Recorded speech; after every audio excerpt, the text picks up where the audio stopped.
The G spot. I'd hit that.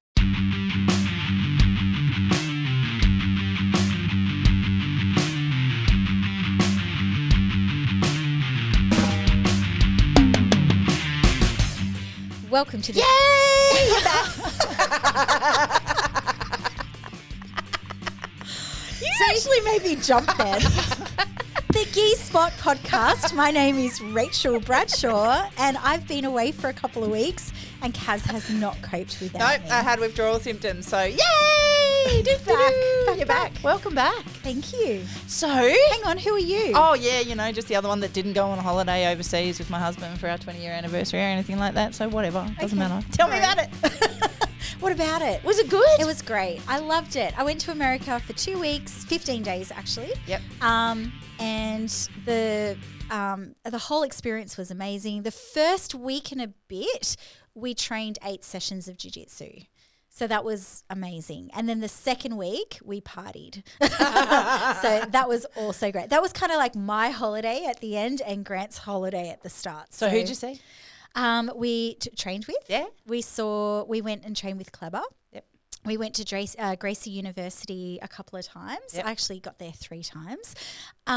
We trained with Majid down in... Oh my goodness! You put me on the spot. I did. But we're not going to go into any of that detail because I want to do a whole episode. I was going to say let's do a whole episode, and I'll have come with my notes and my memory, and not being like one day after landing with and photos, a little bit of jet lag and tiredness still. So I'll get all ready. Happy days. Yes, because. We have another very exciting episode today. We do. And this is obviously in a world that's very close to my heart as well. So I'm super excited to introduce our very good friend, Miranda. Hi. Welcome. Thanks for having me. Thanks for coming up. Yeah. And thanks for coming up from Sydney too, all the way up to the beautiful Central Coast to come and hang with us. Yeah, come and hang out in paradise for a little while. Excuse me, I'm from the Northern Beaches, so Sorry.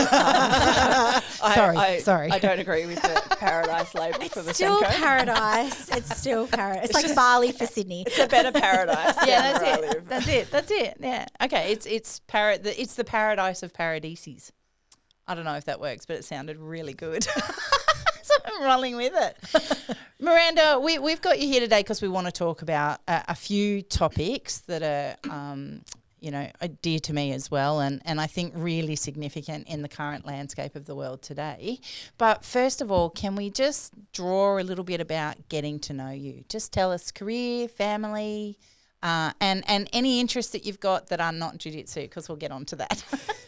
Yes. So career-wise, I have spent 20 years in corporate roles, with most of that time being in marketing roles.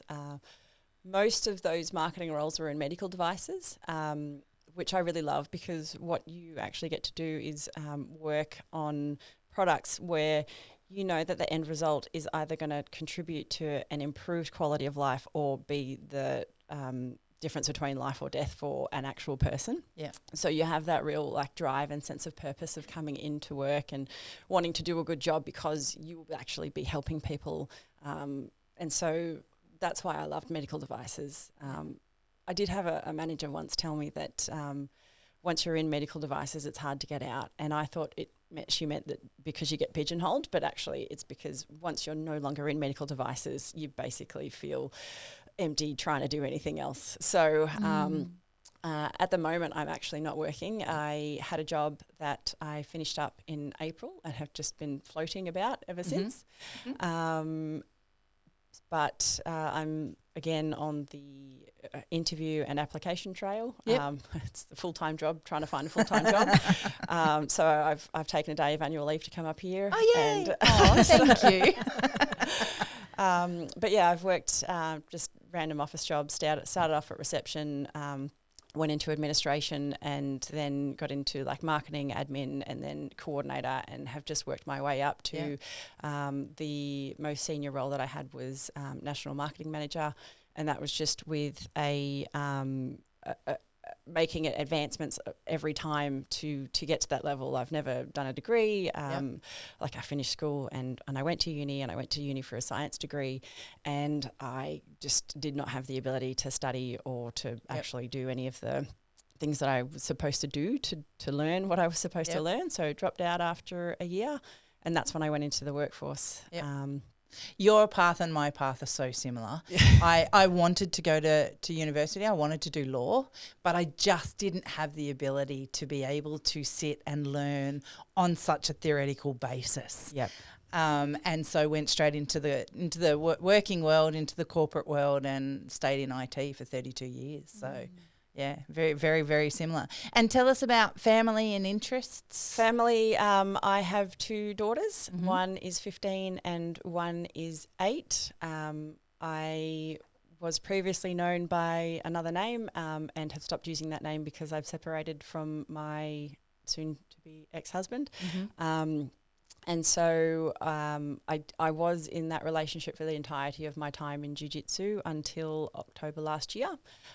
So that's also like been a bit of an adjustment recently because I had to learn how to be in the community without being attached to my ex, because I'd always been, at the same gym, going to the same competitions. He was in my corner most of the competitions, whereas now I'm at a different gym. I either have my team in the corner or no team in the corner if I go overseas. And it's just been a slight adjustment, but it's been reasonable. I've figured it out as I do with most things. Yeah. Did he introduce you to Jiu-Jitsu or did you come in separately? He introduced me. Yeah. So you met him and then he introduced you to Jiu-Jitsu? Yes. Yep. So actually the first time we met in person was because he had invited me to the Jiu-Jitsu gym that he was teaching at. So, right. That's how I was introduced to Jiu-Jitsu. Yeah. So did you love it straight away? Yeah, I did. Yeah. It was love at first sight for Jiu-Jitsu, definitely. Had you done a physical or contact or any form of martial art prior to seeing Jiu-Jitsu? No, I hadn't, but I liked the idea of it being that sort of physical puzzle where you have to use your brain to get through that physical challenge. Yeah. So that was what I really liked about it. Plus, I think I'm a bit naturally aggressive, so it was good to get some of that rage from life. You're fun. And how long ago was that? That was in March of 2014. So 11 and a half years ago. Wow. Yeah. Now, when you came into Jiu-Jitsu, because I always find, especially with women, there's one of 2 types typically. There's one that comes in and you've got to really build them up, or there's the ones that come in where you've got to go slow your roll just a little, calm down a little. Which one would you pigeon yourself into? Oh, yeah, go on, answer that, please, like I don't already know. I don't think I've ever been called calm in my entire life. So I am definitely in the second column B. Yeah, no. Over there with Kaz. Yeah, so, just calm down. Yeah. Settle. You don't have to go so hard every time. Wow, you're so strong. Yeah. Oh, no, I'm just full of rage, So. But but so I was limited in how much I could train when I first started because my eldest daughter was 4 years old when I started. Right. And I had a shared custody arrangement with her father. So I scheduled my training around when she was with him. So for the first 6.5 years, I did Jiu-Jitsu twice a week, and that was fundamentals twice a week. Yep. So that was the only class that I could go to was the fundamentals class. You must be super fucking awesome at fundamentals. Really good at fundamentals. That's Can't awesome. do the advanced stuff very well. That's bullshit. I've seen you. I know that's a lie. It probably wasn't on purpose. I wasn't trying to do it. It just happened. So I did fundamentals only, exclusively for 6-ish years. So about halfway through purple belt was when I started being able to go to the advanced class. Now, I want to make a really good point here. So you can progress doing 2 sessions a week, doing fundamental classes. Absolutely. And I want to piggyback onto your point because one of my probably major regrets in my journey through Jiu-Jitsu over the last 7 years has been my lack of concentration to fundamentals. And we've talked a lot about my why was I doing jiu-jitsu. I was coasting along because my family did jiu-jitsu. And so finding my why and finding my feet in this and wanting it now for me is a very huge awakening to how little attention I paid to the fundamentals. And I think it's a huge mistake. It's probably one of my biggest regrets coming into it. So anyone listening, focus on your fundamentals. Absolutely. Yes. Helge Gracie says, like, there's no his belief, or the things that he's known for saying, is that there's no beginners and advanced jiu-jitsu.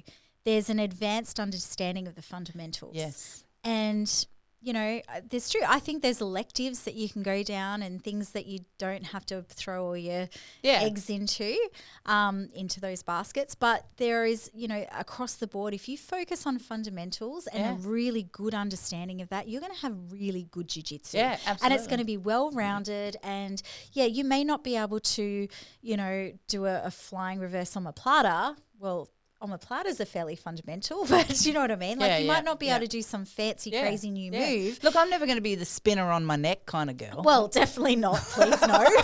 Don't do that to me ever. But you're going to have a really good way of controlling people. Yep. Wearing them down and submitting them. That's what jiu-jitsu is. And it's never too late to go back, right? Like really focus and concentrate on your fundamentals no matter where you are in the journey. I really like, sorry to go. cut you off, I really like doing the same kinds of like learning again over and over because, for example, like I love the armbar, but every time I go into an armbar class, I think of something different or I pick up something different. And if it's with a different teacher, they've got a different way to describe how to do it. There was, it's going to sound really bad. I was watching something the other day and sorry, I'm laughing because of where this is going to go. So conceptually, I think I understand the armbar, but there are times when I can't finish it as quickly as I would like. And then I was watching a little video the other week and the guy was like, basically just try to get your butthole onto his shoulder. So it's like, I've never thought about putting my butthole onto their shoulder, but maybe that will help people. Do you know what? Every time you do it from now on and you put your butthole on their shoulder, you're going to have a little giggle. I mean, I don't really think about it, but if there's someone that wants to have one of those cues of where to position themselves, try to get your butthole onto their shoulder. Cues are huge for me. They really are. I love them. So, next time, trust me, butthole on the shoulder will be running through. I was going to say, I think it's a mistake of advanced belts where they go, I don't need to do that anymore. I don't need to go in the fundamental class anymore. I've got my brown belt or my black belt. I'll just rock up and roll, or I'll just rock up and do the advanced class or whatever, because you're missing out on so much learning and understanding when you are on the mats doing the classes. And yes, you do have such a better and you might have done a class 50 times, especially it's from your same coach teaching the same. You've gone, I know this class, I could teach this class. But he might say one thing that is like, oh my God, I never thought of it that way before, like the butthole on the shoulder. Or someone in the class might ask a what if or a question that just changes the way that he explains it, or goes down a slightly different path, and you just go, I'd never thought of it that way. Now I have this it's just opened a room for me to be able to explore. So we all have different levels of attention span, right? So the first time you saw it, you might have checked out to listening or visually watching or whatever 30 seconds into the description, whereas the next time you've checked out 45 seconds in, or so you're seeing and you're taking different snippets of understanding each time you see it. It's like watching the same movie over and over again. You always see something different in it. And not only that, but coaches are also always evolving. Yeah. Myself as a coach, I'm always evolving. I know Grant is changing I've seen him teach stuff and I go, right, I'm going to teach it like that. And I teach it like that. Yeah. And then a year goes by and he reteaches that class and he's like, oh no, we don't do it like that anymore. I went, since when? Thanks for the no memo. No one told me. Yeah, where was the memo that we don't teach it like that? Or there's this slight little adjustment now that changes everything. It makes it that much better. So, there's so much in it. So can we just go back? You found jiu-jitsu. Mm-hmm. What? And I understand, trust me, better than most probably realise, the fascination by the jigsaw puzzle and the physical component of trying to emulate. But was there more to it? What else did jiu-jitsu give you in that moment as you started your journey? It really did give me that sort of outlet for my rage at life. And so I guess I would sometimes be described as a naturally angry person. So, you know, going into jiu-jitsu and just being able to output that rage was really helpful, and it helped me to mellow out at the end of the day and go home and be a nice person. And so even there were times where I couldn't train, like when I was pregnant or injured or for whatever reason, you know, working or something, like I would have a break from jiu-jitsu, and after a couple of days I wouldn't be a very nice person because I couldn't get all that sort of anger at life out on the mats. So it was a really nice, like, mellower. It was really good for that. Do your daughters train? So yes, the youngest one, she still trains at the moment. She's just been graded to grey belt. Oh, nice. Yeah. And then my eldest, she trained for a while. She was a white belt, doing really well. She competed a couple of times, and then she decided that she didn't want to live with me anymore, so she moved back in with her father. And there's no, she doesn't train when she's with him, so she doesn't train anymore. Oh, yeah. Oh, she might come back to it. I mean, she might, but as an adult, not as a teenager. Yeah. Teenage years are so hard anyway. You know, amen to that. Well, she had a boyfriend. She's got some good friends that live far away. She's got a job now. I was going to say the focus changes. It really does. Like even my boys who went right through, and they're now 17 and 19, so coming out the other end. Focus change and shift, and it becomes friends and peers and, you know, parties and going out and school and the pressures of that. And, you know, so jiu-jitsu kind of takes that little back seat for a while, and my oldest is starting to come back into it, and Flynn's had, you know, broken ankles and things. So we'll get him back training properly soon. He'll come back in. Yeah. How long into your journey of jiu-jitsu until you started to find competition, and what was that like for your headspace? So I started competing at 3 months. So I'm very keen. I'm a naturally competitive person. So when my coach suggested that I enter into the events BJJ event that was in June or July of 2014, I was like, fuck yeah. So I went in and I won my first match on points, and that was it. I was hooked. I was like, yeah, I'm going to do this as much as I can. And so I lost the second match but came away with the silver medal, and just competed as much as I could after that. But that was at a really interesting time because although jiu-jitsu in Australia wasn't new, there weren't that many women that were competing on a regular basis. But, you know, you had your Liv Giles was on the top. You've got Hope Douglas doing amazing things. I think Hope was a purple belt when I first started competing. So, you know, I'm watching her and anyone that she's up against and just like, I want to be that one day. And then you've got you see people coming in, competing, and then disappearing. You never see them again. And then you see some that come in and compete for a little bit and then disappear, and then you never see them again. And then there's like the most fascinating one for me was like the IBJJF Sydney International, where you would see women that have never even been to a jiu-jitsu competition. That would be their first, and you'd never see them again after that. Not even at like not even on the sidelines watching. It's like they just had their one big go at it. Yeah, and then away. Yeah, exactly. And I always thought that was so interesting because it's like I had a love-hate relationship with competitions in that. I hated that the jiu-jitsu that I did at competition was never the same as the jiu-jitsu that I did in the gym. I could never get past that mental block of having the same game at both locations. So I hated that. Sometimes I hated the nerves. They sometimes got the better of me. But I loved working towards something. So without having a goal, I don't want to do it. I just sort of float and flop and don't have a very fun time. It's like when you've got that goal of a competition coming up, you go in, you focus, you work hard, and you can see yourself improving day by day till you get to that like end point of the competition. And you go, great, that was super fun. All right, let's do it again. So can I ask, in those moments, right, because you've been competing for a lot of years, okay, and you mentioned that you hated the nerves, sometimes they would get the better of you. On those instances, where was the reset? So you come away from the competition, you haven't performed nearly like you wanted to, the nerves have beaten you, you obviously haven't come away with a medal or a win or a placement.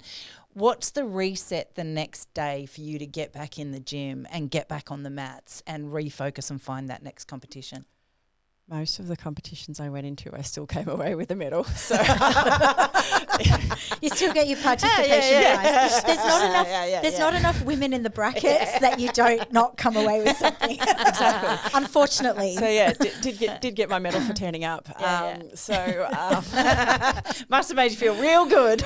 Yeah, I mean those participation medals weren't great, but I didn't really see those as I didn't sit on those as oh, look what I've done. I've won a participation medal. Like I wasn't into that. But I didn't really think too hard about the reset. It was just I would finish, I'd be done with it, and then I'd go, okay, when's the next comp, and go back and start preparing for that. So I try not to sit too much inside my feelings. Yep. I don't know if it's a good or a bad thing, but I just sort of do things and then do the next things without, I don't have a debrief with myself. I don't make notes. I don't, journal. I don't do anything like that. I'm not super emotional. So I just, get on and go and do the next thing and see what comes up next. Yeah, very much like Scarlett and myself as well. Yeah. There's just no staying in there and sitting with it. So 3 months in, white belt, first competition. Felt good? Felt good that I won my first match. Absolutely. Yeah. That was that was nice, because prior to jiu-jitsu I had played basketball, and I played reps for Manly Warringah. So like I had a competitive basketball career. And then I was invited to another team called Valkyrie, which on the Northern Beaches in that particular team, they were the team that no one could beat. And to be invited to be on that team was a big deal, you know, as well as my rep team placement, as well as being on my school team. So I was always competing, and the teams that I were on, we always won. So I loved winning. So winning that first match was good, and losing that second match was probably even better, because it went, okay, great, you can do well enough to get to second. Now you got to get to first. So it was nice to have that driver to keep going and improving and get better. So it was it was good. I forget the question. Did I answer it? No, I invited you in to speak a little bit more about that. But my question was going to be, so at what point did you go, all right, this is what I'm going to do now? So a lot of people do, like I have competed, but I'm not a competitor. I've just signed up for nationals. I still don't consider myself a competitor. And so I'm going to pick your brain a little bit today about some tips and tricks and things like that. But I've competed at blue belt. I competed again at black belt. And this will be my second time at black belt. So about 4 or 5 times. Not a competitor. Okay. More than me. No. But the question was, what made it that your jiu-jitsu journey was going to be about the competing? Like, because that's kind of what it sounds like. Like you've gone, great, and then when's the next comp? When's the next comp? So you're always chasing that next comp. So what is it about that that's so like, rah, for you? Do you just get to let loose? Like, is that what it is? I don't think you're going to like the answer. There was no like decision. It just happened. It was just... Did you come from like a really comp school? Like, was there pressure from above or anything like that, or was you driving? It was me. It was me, and it was me because I enjoyed working towards something. And it wasn't that I ever made a conscious decision, I'm a competitor now. It was just, oh, okay, I've done one competition. Okay, when's the next one? All right, I've done that one. When's the next one? And it wasn't I'm a competitor. Like in my mind, I'm a hobbyist. I do this for fun. You chase the shiny toys. Yeah, like, you know. But I didn't really have that moment of, all right, my jiu-jitsu is going to be about competing now. It was always just, I enjoy this. I do it for fun, and competition just adds an extra element instead of just going to the gym. And it's kind of like where I'm at now, which we're probably going to get to later. But in my mind, if you do jiu-jitsu and you don't compete, you're stuck in the dress rehearsal for your entire jiu-jitsu time. So I like working towards something. So, basketball, you've got your training and then you've got game day. And so competition is game day. So why what's the point of training jiu-jitsu if you're not going to train it to use it on game day? Yep. So that was where That's the mentality. That's of the it. mentality. Yep. And that's kind of what I was getting to, because a lot of people do train to just No What- game day. well, the thing is though, it's a different mentality. And I Yeah. feel Oh, like yeah, I come in from I don't that. think there's right or wrong to it. I just think that it does come down to that mentality of what are you chasing through the journey of jiu-jitsu. That's right. And for some people, they need something to focus on to get them in the gym every day. Yep. What am I doing this for? I need a why, right? Like I need that thing that's gone this state that I'm going to focus and control and get into, and I'm going to watch, what I eat and how I sleep and how I train and how I think and, all these things leading up to that. Great, that's done. Okay, let me refocus and we're going to focus on the next one ahead. So it's that forever pushing forward. Yeah. For me, jiu-jitsu is like, it's never been about that. If the opportunity presented itself, then I'll throw my name in the hat. But it's, like literally going to nationals is not because I've driven that. It's because Grant was doing nationals and I'm like, well, I'll be there too. I may as well compete. There's someone already in my division. I may as well throw my hat in, like that's how I view competition. Yeah. But for otherwise, it's just like, I just love learning up. I love learning and I love solving puzzles. So a night of training for me it gives me everything that I need. There's no further requirement. And for some people, it might just be as simple as chasing the belts. Could You be. know, and that's okay too. I think if it comes down to that, that's when people get really jaded. they're the ones that drop out at blue belt. Yeah, I do. I truly believe that. For me, I don't think they're the one. I don't think they're all the ones that drop out at blue belt. I honestly think there are people out there, and I don't think I'm too dissimilar. The belts actually mean something. Yeah. That recognition, that ability to be able to achieve those levels, especially because I'm not competing. So there is no other game day for me. I might go to a woman's mat or something to try and get some form of indication of where I am in the world space of jiu-jitsu. But that acknowledgement of that piece of cloth, of that cover, to say that you're no longer a beginner, you're intermediate. And these things exist in everything we do, whether it's career progression, whether it's school progression, et cetera, et cetera. That's what I'm conditioned to. And so they are important to me.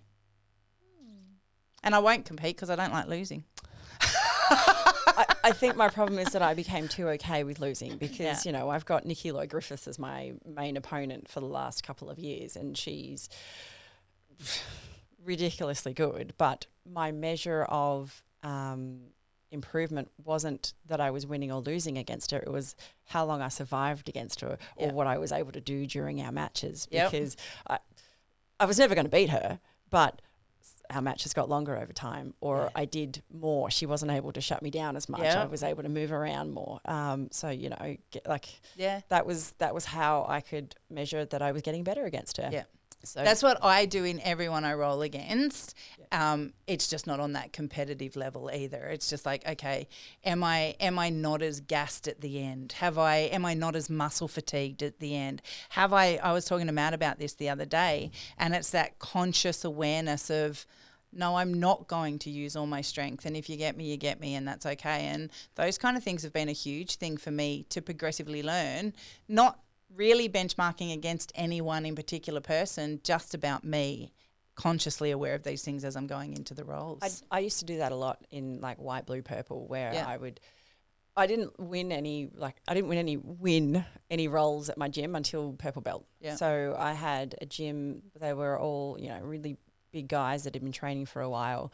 I had one lady that was, she started a week after I did, but she was like 50 kilos. So there wasn't really anyone that was equivalent to me in terms of size and skill that I could measure directly. So I just had to, up until purple belt, just measure my progress against my other training partners. And while I was, losing every single role at the gym, I would go out to comp and win golds and have a nice time out there. So that didn't matter as much as showing my progress in the gym. Yeah. So, and then getting to the point where I'm able to get better or not be as bad. Yeah. So I had to watch what I was not as easy to tap. Yeah, you know, Yep, I would take on absolutely. the tap until you get to they're not tapping me at all during the roll until Yeah. you get to the point where you go, I've just tapped them. You know, maybe I was lucky, and then you go, nah, I'm toying with this person now. Yep. So Yep, you become a real challenge. yeah, Yep. so it was that was how I was able to measure my progress inside the gym. Hey guys, sorry for the interruption here. We just wanted to shout out to all our Central Coast and New South Wales listeners. One of our great mates has started a new business, Central Coast Supplements. Damien's a great guy who also happens to be a veteran. And as you guys know, My Broken Productions and Iconic are huge supporters of our veterans and first responders. So we'd love to see you guys get behind this awesome new business. If you're looking for protein supplements, healthy snacks for the kids, or just all-round better health options for the family, check out Damien's website, centralcoastsupplements.com.au. And guys, make sure you remember to use the discount code GISPOT. That's GI space SPOT. GISPOT at the checkout. Now, where were we, Rach? As well. So Can I ask, just while we're on belts, etc., and I know the mandate of don't make them important and everything like that, but how important was getting to black belt for you? I don't think I didn't really think about the belts, to be honest. Like while I was going through through all the belts, I didn't think about them, and I was never chasing a belt. I was never chasing the next belt. I was never chasing stripes until I got to my brown belt. And the only reason that I was chasing a stripe at my brown belt is because when I finished white belt, I had 4 stripes. When I finished blue belt, I had 3 stripes. When I finished purple belt, I had 2 stripes. And I wanted to finish my brown belt with 1 stripe. But in the end, I got no stripes on my brown belt. So the pattern was ruined. And that was the only time I wanted 1 stripe. Yeah. So I put it on there anyway. I couldn't do that. But that was the only time that I wanted a stripe. But in terms of getting graded to the next belt, you assumed that grading would always be either halfway through the year or at the end of the year. But I always received promotions outside of the grading schedule. So all of my belts were a surprise. Oh, cool. So I never knew when the next one was coming, and I was never waiting for it or expecting it. Yep. Like I didn't turn up on grading day Yeah. expecting to get a belt or a stripe because, you know, I'd just been graded 3 months beforehand. You know, there was never anything for me on grading day. So I was at grading day for my teammates to congratulate them and see who was going to get their new belts and stripes and things like that. In this day and age, though, I know that they're important for you, but it's hard to determine your skill level based on what you've got in terms of the colour around your waist, because you've got people that are training since a child from 5 years old now getting up to like purple belt, and they would just murder me, for example. But here's the thing though, people assume that I'm thinking a purple belt is of a particular standard across the board. That's got nothing to do with my mindset. My mindset just is, am I progressing enough to be acknowledged by the peers that I'm learning from to warrant them to grant me the next level. I don't give a rat's ass if there's 100 other purple belts that are going to flog the shit out of me. There are. Most of the purple belts at Iconic will flog the shit out of me. Most of the blue belts at Iconic will flog the shit out of me. But am I progressing enough? And that's my head sanity. I need to know that I'm not just rocking up and doing the same shit or going backwards. Because then for me, what's the point? That's my But you'd be able to feel that in yourself as well. No. And this is why it's so important. You don't to feel me. any changes in our roles, you and me, when we roll? No, it's only been of late where that's why I seek it. Like, tell me what, because I just don't. And when it's only just been recently, like I said in the other episode, going through all that shitsville in my head about when I was rolling with Grant and figuring it out and going, you know what, now I'm using less energy. Now I'm using less strength. Those things I'm starting to be consciously aware of and forcing myself to be consciously aware of. But no, everything else is just my brain goes into survival mode. But Did I even survive? that in itself is progression. Yes. And to be fair, it was a brown purple belt that I started thinking the same things as Oh, well. cool. It used to be as I said, until purple belt, I didn't win any roles, and it was about survival. Yeah. It was how how long am I going to last in this role against these big scary guys, you know? And then it turned into, all right, now I'm having fun because I'm actually able to do things. I'm not winning them, but you know, and then you get to that next level unlocks itself. And then so your next level, you're there at that next level. So your next level is probably going to be, okay, now I know exactly what I'm doing. I'm setting things up. I'm not just trying to avoid getting I'm not just in defense mode for the 5 minutes. And then you but you can see that now. So then your next thing is you're going to start attacking. And then the next thing is you're going to start attacking convincingly. They go into survival mode. Yeah. And the next thing is that you're going to start tapping people. So you're let's going hope I last through that long. Well, I mean. Look at this whole evolution you've gone through. We can't assume anything, No, guys. that's I know, right? Let's talk a little bit about that. Yeah, let's not assume anything. I didn't think I'd be having double neck surgery at 51 either, so we'll hold fast. Although producer Matt's on an absolute mission to make sure I survive, so we'll keep pushing through. Actually, it was at purple belt that I started working out in the gym to get a bit more longevity in my body. So building that protective armor around the joints and muscles and things like that at purple belt. So before that, I just kind of coasted and was like, I'm getting strong by doing jiu-jitsu. And then I got to purple belt. I was like, no, I'm not. I actually have to go and do something to make sure that I'm getting stronger and also that my body's protected. Were you physically, like I know you said netball and I know that's basketball, even still very taxing on the body, right? And the joints and everything. So were you very mindful of your body prior to coming into jiu-jitsu and your joints and everything? Is gym something that, like lifting weights or running or cardio, something that's been an interest for you? So when I was in basketball, I wish I had that Michael Jordan mindset of going and practicing the actual basketball things and skills of like going and shooting hoops and like, you know, just practicing your shots. I didn't do any of that. I focused on cardio. So I used to run to improve my cardio so that and to get faster so that no one would be able to catch me on the court.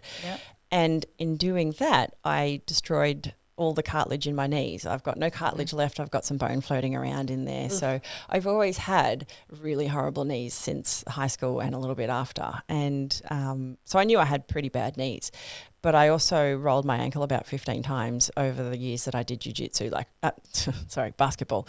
The first time it happened, I was just sort of like running along slowly and my ankle just went, and that was the first of many. So I knew I had some instability in my joints. But I had also worked for some orthopedic surgeons at one point, and one of those surgeons told me that I had too much joint laxity. So I knew I had too much joint laxity already, which I kind of used to my advantage. I kind of used that to my advantage because I was like, all right, I can hold this armbar for longer than you think I should be able to. And, you know, I got in trouble a bit for that because people would look at me and be like, why is your arm, that's not natural. Could you tap? But I'm like, no, because you're not hurting me yet. Like, make it hurt, I will tap. And so that's such a dangerous slippery slope.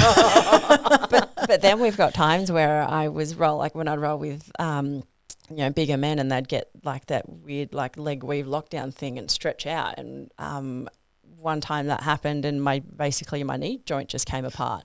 So you know, warning. But sorry, because I've got too much joint laxity, it came back together. Like it hurt. It hurt for a while, but I didn't have any long-term damage from that because I do have that like stretchiness of the joints. But I did know that I had that joint laxity coming into jiu-jitsu, and that I knew it would be somewhat of an advantage. I like how you've got like a real devilish type grin right now. We're just saying that too. As a coach, that's a nightmare dealing with students that are like, I'm flexible. You're like, only for so long. Well, and only while your training partners are being nice to you, because at any point they get sick of you and they're just going to blast through that thinking, oh no, she's super flexible, and all of a sudden it blows things apart. So Ouch. So you mentioned back at the start that jiu-jitsu helped with anger and the ability to explode less, etc. And I just want to touch on that for a little bit, because knowing what you've been through and your understanding and diagnosis, it's not all anger. No. So can we come back to that and just touch on that a little bit? And where were you in your journey of jiu-jitsu when all of this unravelled? So I started jiu-jitsu when I was 26, and at 34 I took my daughter, my youngest daughter, through the ADHD assessment because her daycare had flagged it and had mentioned that maybe we should look at it before she goes into primary school. And so I took her for her assessment. She came back combined type, interactive, inattentive and hyperactive. So she's got the two like opposing forces of just not being able to do anything. So she got that diagnosis. I started reading into it so that I would be able to understand how to like support her better and get her through things that she needed to do. Like, how do I need to talk to her? I can't just keep yelling at her, put your shoes on, put your shoes on, put your shoes on. How can I actually go and make it so that she will put her shoes on? Yeah. Because that makes your life a little easier then exactly, too, doesn't it? Yeah, she doesn't spend an hour putting her shoes on. She spends 2 minutes because I go in and give her socks and give her shoes and she's got her shoes on. But as I was reading through all of the information about how it comes, how it shows up in girls and women, I started ticking every box. I was like, what's going on? Like, I'm good at like school. I'm good at, hanging. I don't. What? And then after a while, I was Gotta like, be dad. yeah, well, yeah. And I was like, I was starting to freak out. And, being the idiot that I am, I emailed the psychologist that did the assessment on my daughter. And I was like, how do I get my own assessment? He's like, make an appointment. And I was like, Oh, yeah. sure. Okay. Yeah, makes sense. So I went in for my assessment and in the assessment, like I'd already spoken to the psychologist during Kira's assessment. And so he'd already had a little basis of me as a person. And in Kira's assessment, I actually teared up a little bit because of zero reason. I was just talking about some of my experiences.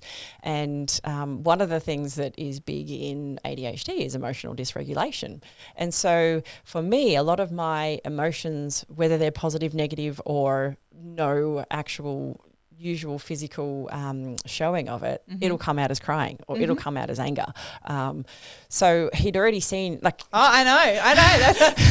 Like, see, I'm not alone. Neither Scarlett. So like we were talking at one point and he's like, you look like you're crying. What's wrong? And I was like, nothing. I'm just crying. Like my tears just, they just come out randomly. And he's like, okay. And he didn't say anything, but he probably knew. And I was like, Yes, he did. And so during my own assessment, again, I started crying and without a reason to cry. Yep. And he obviously used that to make his official diagnosis, which is that I also have combined inattentive and hyperactive ADHD with autism as well. So having those two ADHD and autism together, like life's very fucking difficult, right? So I just, we on our other podcast, Love Conquers, we have a leading psychologist, whatever. Anyway, thank you. And she says that having ADHD is one, having autism is one, but when you have them both, 1 + 1 no longer equals 2. It's about 500. 3,552 is what she actually described it as. Yeah. So when you have both, they are on steroids. Yeah. So, life can be quite difficult sometimes. And for me, when I have emotions, they don't always come out the way that they come out for other people. And so sometimes my emotions will present as anger. Sometimes they'll present as tears. And I'm not sad. And you don't feel angry.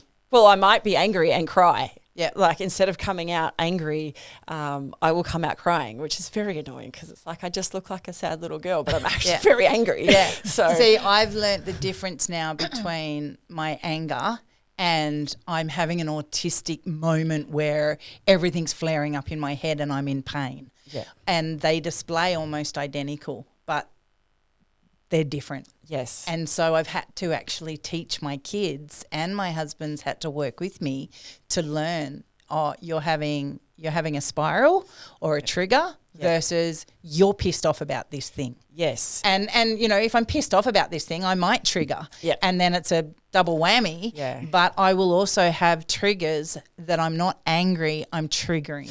Yes. And they are very different for me. And it took me a long time to learn and decipher. Yes. And do you have to communicate that? Yes. Like, so you've also learnt to communicate to the family. Yes. Hang on, I'm actually pissed right now. Yeah, yeah. Or, okay, I'm actually spiraling. And it's more I will communicate when I'm spiraling.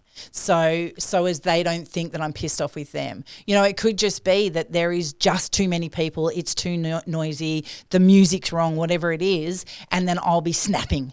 And it's like, I'm not angry. Please don't think I'm angry. This environment is killing my head. I've got to go.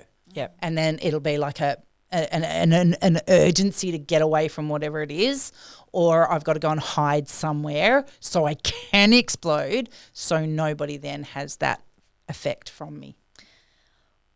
When was this? How many years ago? I'm 38 now, so 34 was when I found out. So this has been a 4-year journey so far. Yeah. Of understanding Yes. you. Well, it's just a touch over 3 years. Yep. So like I don't always know when I'm about to spiral. Like I don't necessarily know that sort of path to meltdown. I will get to meltdown, or it might be an instant meltdown. Like there might be some things that happen, like somebody's made a noise that is one of my trigger noises, and I just fucking lose it, you know. But afterwards, now I know I can say, hey, you know that thing that you did and I exploded because that's a trigger. Could you not do that next time, knowing that if you do that, or I want you to know if you do that, this is how I'm going to react. And it's not that I'm choosing to react that way. It's just I'm not in control of it. And it looks like anger. It looks like rage. It looks like I want to fucking rip your head off. Yeah. And I probably will if you keep pushing. But then when you choose to keep doing it more, it goes into, it is that trigger, but it's also now I'm that pissed. rage trigger. Plus also I'm pissed because you're now choosing to do it to get that trigger reaction from me. Yeah. And then you want to kill them. Yeah. And rightly so, you know, like feed them up on a silver platter. Yeah. So what belt were you 4 years ago? What What were you when you found out? I was good question. I don't know. I was either brown or black. I can't remember because it happened in, I think, no, I would have been black. I would have been black belt because it was the series of events, I think, were that I went to Abu Dhabi and I went through this process with Kira, and then she started school, and then, I don't know. That's okay. So we'll assume somewhere around black. But what did it do for you? What did getting diagnosed do for you? In life in general, did it change anything in jiu-jitsu for you? It changed my entire life. Yep. So I had a better understanding of who I was and why I behaved the ways that I did. You know, like one of the things that set me off in that psychologist assessment was talking about my childhood, being at school. You know, I got bullied relentlessly through high school and primary school, and there's like an anecdotal sentence of the bullies know who's autistic before the parents, the teachers, and psychologists. Oh, know amen already. to that, Yeah, sister. like, Holy fuck. the bullies just they target the autistic kids, and the kids just go, what have I done to deserve this? Yeah. Like you Why don't, am I? Yeah, they're just, it's like they've got a target painted on their face and you don't know why. Like I had friends, I got along with most people, and then just even my friends bullied me. It's like, why? Like, I know I'm weird, but. Yeah. And that was the thing though. I didn't know I was weird. Oh, I got treated like I was weird, but I didn't think, I just thought everybody else thought the same way I thought. So I didn't know why I was being treated like I was weird. Yeah, that's fair. So, and then it just cycled into this big, well, this must be how the world treats each other. I knew I got treated differently. Yeah. And I didn't, I knew I got treated differently. I didn't know why I got treated differently, which led to, I know I'm weird because I get treated differently. Yeah. But didn't know why I was weird. Yeah. So having that diagnosis told me why I was weird. And now I'm able to embrace it. And, you know, I understand why I do the things that I do. I understand why I have these like rage moments. I understand why those noises make me like infuriating on the inside. I know why all of these things happen. I know why I can't get work done. I know why I can't do the housework. I know why it's difficult.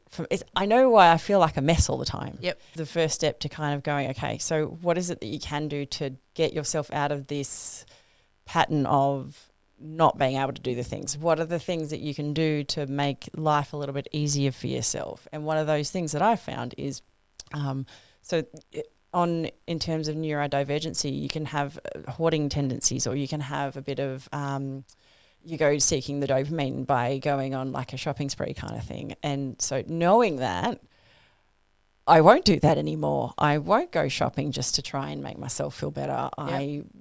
I'm trying to go minimal in terms of the stuff that I have in my house, so it's not so overwhelming, and to make sure that everything has a place, because once everything has a place, it's easier to put everything away. Yep. And then you don't have those executive dysfunction things of, where am I going to put all this stuff? My house is a fucking mess. I've got all these doom piles everywhere. And instead of just throwing it into the spare room to hide it and, you know, bury your head in the sand and ignore it, you can actually go, okay, do I actually need this thing? Do I need this cable from a games console that I don't even have anymore? No. Okay, I can throw it away.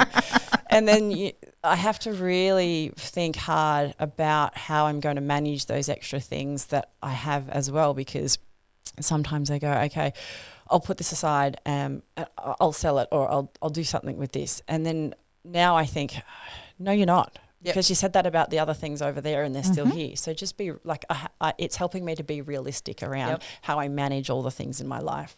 But I did have a short stint on medication. So I went through the diagnosis or the assessment and got my diagnosis. And what happened was I'm really bad at doing things if I don't have a deadline. Yep.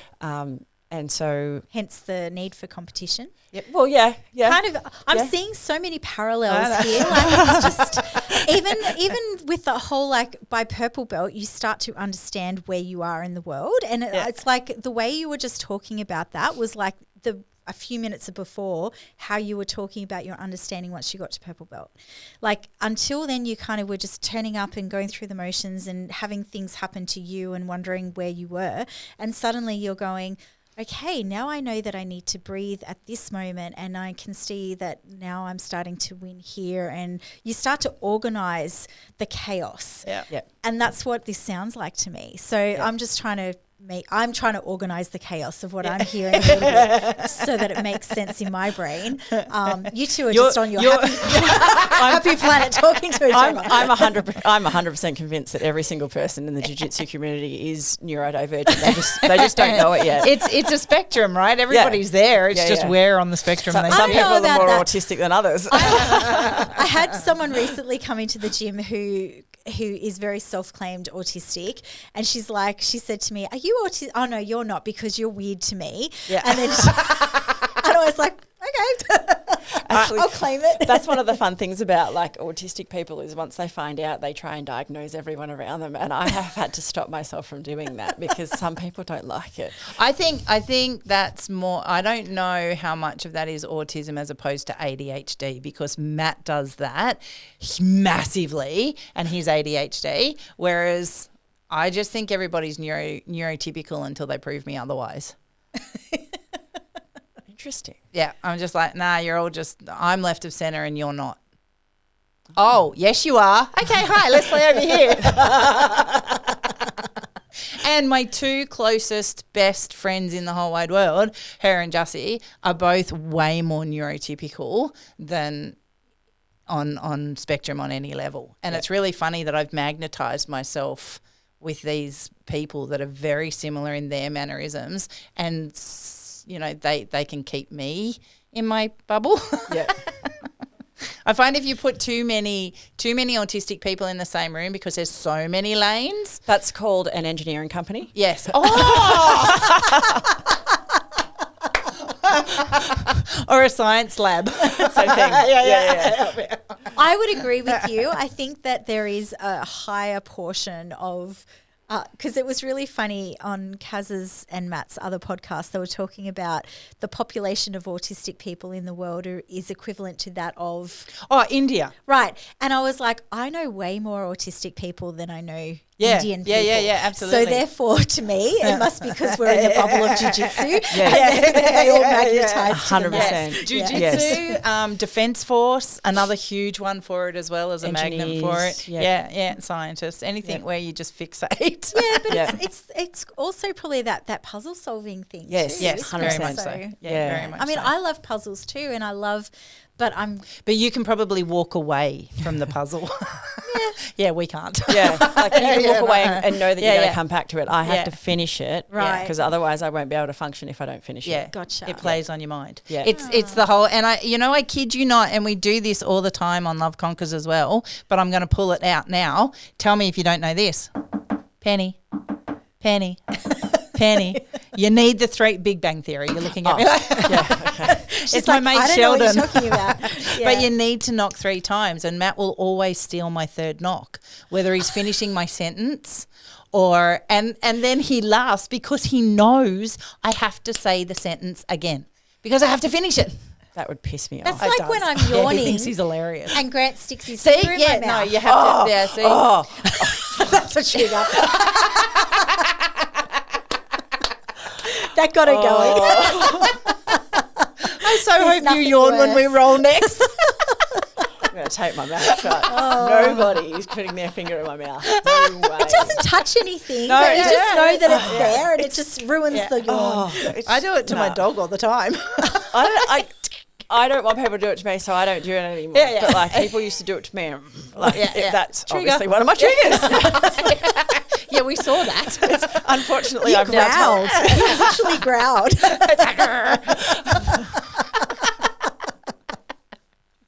Oh, that's funny. We've lost our well done. We're just going to have to sit here and chat for a minute. I love it when those moments happen, and it's usually me. yeah. So I'm really happy to see it's someone else for a change. And you got it. I did. Well done. All right, so bring me back a second. You find out that you're autistic and you have ADHD. Yep. And you tried medication for a little while. You didn't enjoy it? Well, so what happened was I got my diagnosis, and the psychologist is not my parent, and he didn't give me a deadline of a date that I have to go and get my medication done by. So or a boss. And so 18 months it took me to find a psychiatrist, because the psychiatrist prescribes the medication, the psychologist makes the diagnosis. Right. Although the psychiatrist also can make a diagnosis and also has to reconfirm the diagnosis of the psychologist. Yep. And my psychiatrist, great guy, not too far in age from me, so we got along really well. And so we had this really fun chat, which doesn't sound like you should be having a fun chat with your psychiatrist, but it was a really great day, a great appointment. And he explained in the beginning that usually he'll take maybe 2 or 3 sessions to confirm the diagnosis.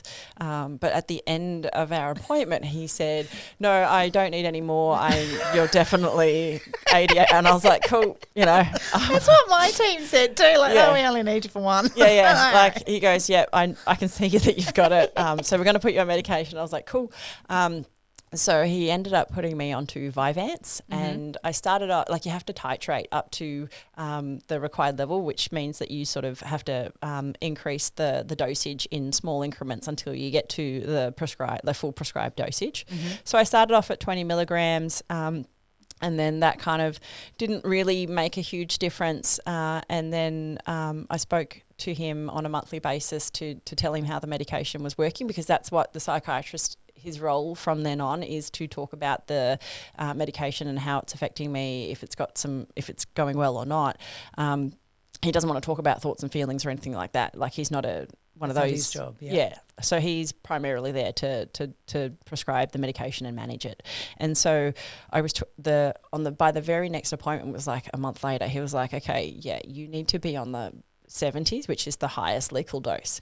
So I am, so super ADHD that he was like, yep, you got to get up there. But I had to titrate up. So like open up my capsules and drop in a little bit and through just by eye kind of work out, am I doing the right dosage, and got up to the 70 milligrams that way. And then got to this point where I was just like a super worker. I was getting all my work done. I was focused. I'm usually a chatterbox at work, and these days that I had just gotten onto that 70 milligrams, I was sitting down, focusing, getting all my stuff done, to the point where I had one of my colleagues came over and he was like, "Are you okay? You're really quiet at the moment. Is something going on in your life?" I'm like, "Oh no, I've just got new medication and it really helps me to do my work." And he's like, "Oh, okay." You weirdo. Well, yep. Actually, what happened with this particular coworker, he pulled me aside maybe a year later, and he was like, he said, I saw your bottle of Vyvanse on the desk, and I just wanted to have a chat because I also have ADHD and I'm also on Vyvanse. Just try and get off it as soon as you can, and also don't tell anyone that you've got ADHD. And I was like, okay. And I didn't think much of it until fairly recently. So I have since taken his advice. I'm now off the Vyvanse, and while I'm looking for a job, I'm not going to be saying that I am ADHD or autistic. I'm not going to be claiming that I'm neurodivergent. I'm not going to be doing any of that because in the end at that job, I kind of took my manager through the journey of my diagnosis, and she seemed to be genuinely curious of what was happening in terms of how I knew that I had ADHD, how it affects my life, things like this, to the point where she got enough information to then turn around in a meeting, not just with me, but like we're in the boardroom and all the senior managers were in there, and she sat down and she's doing something, and she seemed to be not quite on her game, and she goes, "Oh, my ADHD is playing up today." And I was like, "Excuse you? Like, you don't have it, and now you're minimizing my experience because you think that it's appropriate to do that." And I don't ever want to have that feeling again where somebody that I trusted with this information is sitting there thinking it's okay to say that her kind of her moment of chaos is a full medical diagnosis. And you've got those people that go, "Oh, don't put a label on it." And it's not that it's a label, it's a diagnosis. It's a medical problem. I'm not labeling myself as ADHD. You're not wearing a Nike shirt and going, "I have Nike." Yeah. It's That's a medical label. diagnosis. Yep. It helps me to understand myself. It tells me how I should be managing myself. It tells me the things that I need to expect at some point in life. Yep. And for her to come out and say that, I was like, you bitch. Yep. And when she was no longer my manager, I got a new one. So she moved out roles and I got a new one. And I explained to him, this is how I work. If you want to bring out the best in me, this is how we have to work together, blah, blah, blah. And it got to the point where he didn't I basically said exactly how he should manage me. And he didn't manage me the way that I said manage me. And had he done that, it would have been great. But he just, I don't know why he chose to not follow my advice. But in the end, I behaved the way I said I would. Yep. And he didn't like that. Right. So it was around the delivery of a project, and I delivered it on the day that it was due, before the end of the day. Usually I deliver at like 5 o'clock or end of day or close of business. But he came up to me at like lunchtime and was like, "Have you got that thing ready?" And I was like, "Oh, I haven't started it yet, but I'll have it for you. I'll give it to you in an hour." And it wasn't that I had started, it's that I hadn't put my fingers to the keyboard. Those thoughts had been swirling around in my brain for weeks. And so it took me an hour to smash it out, because when you're hyper-focused, you don't do anything else except that thing that you need to do, and you do it fast. Yep. And so I did it. I delivered it to him an hour later, and I caught him and I said, "Hey, that's done." And he's like, "All right," and just moved on with his life.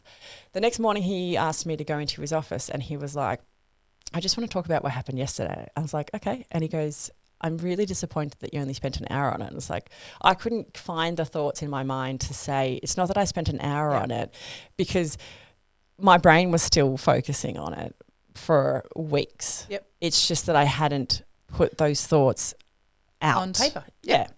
And so he was like, yeah, but blah, blah, like, I don't, you know. He didn't get it. I didn't need to give you 3 weeks if you were only going to take an hour to put it together, blah, blah, blah. And I was like, yeah, cool. It's not my fault you think, like, it's not my fault you hired chumps that take 3 weeks to do something takes me an hour.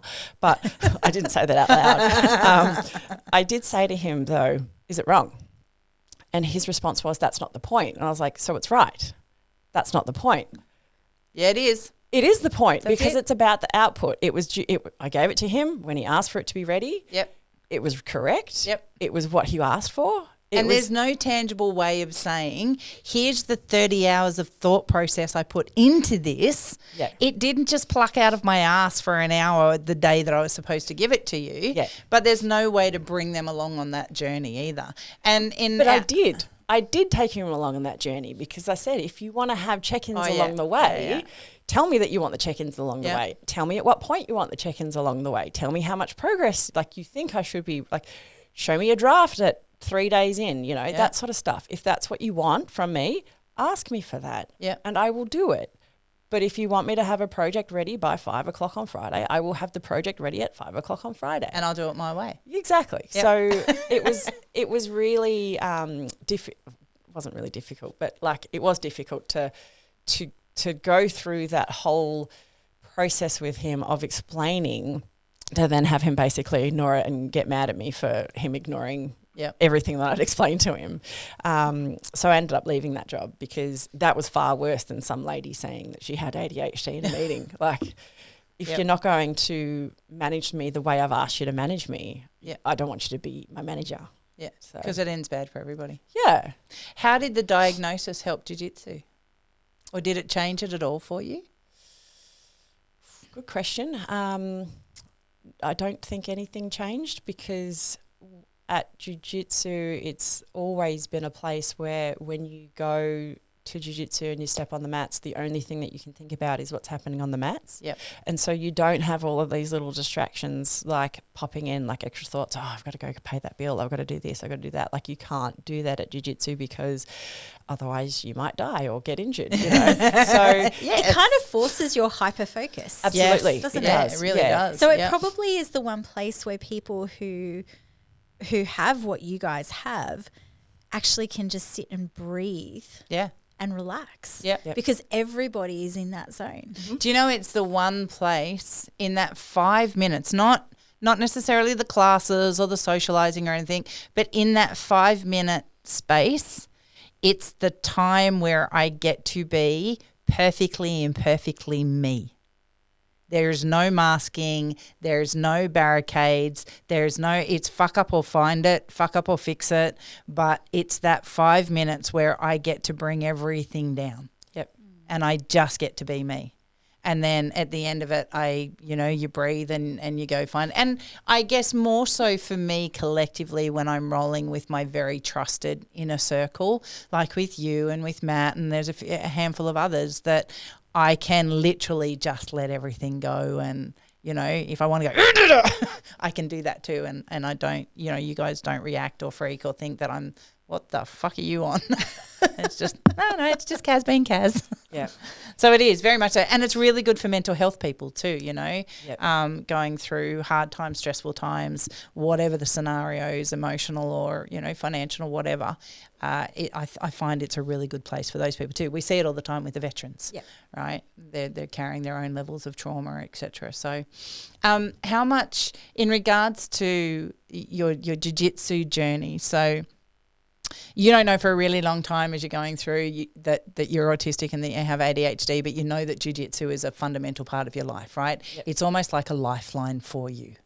It was definitely like my daily mindfulness, or twice a week mindfulness, because outside of that, I do not have the patience for meditation. I can't do anything like that. I don't do yoga.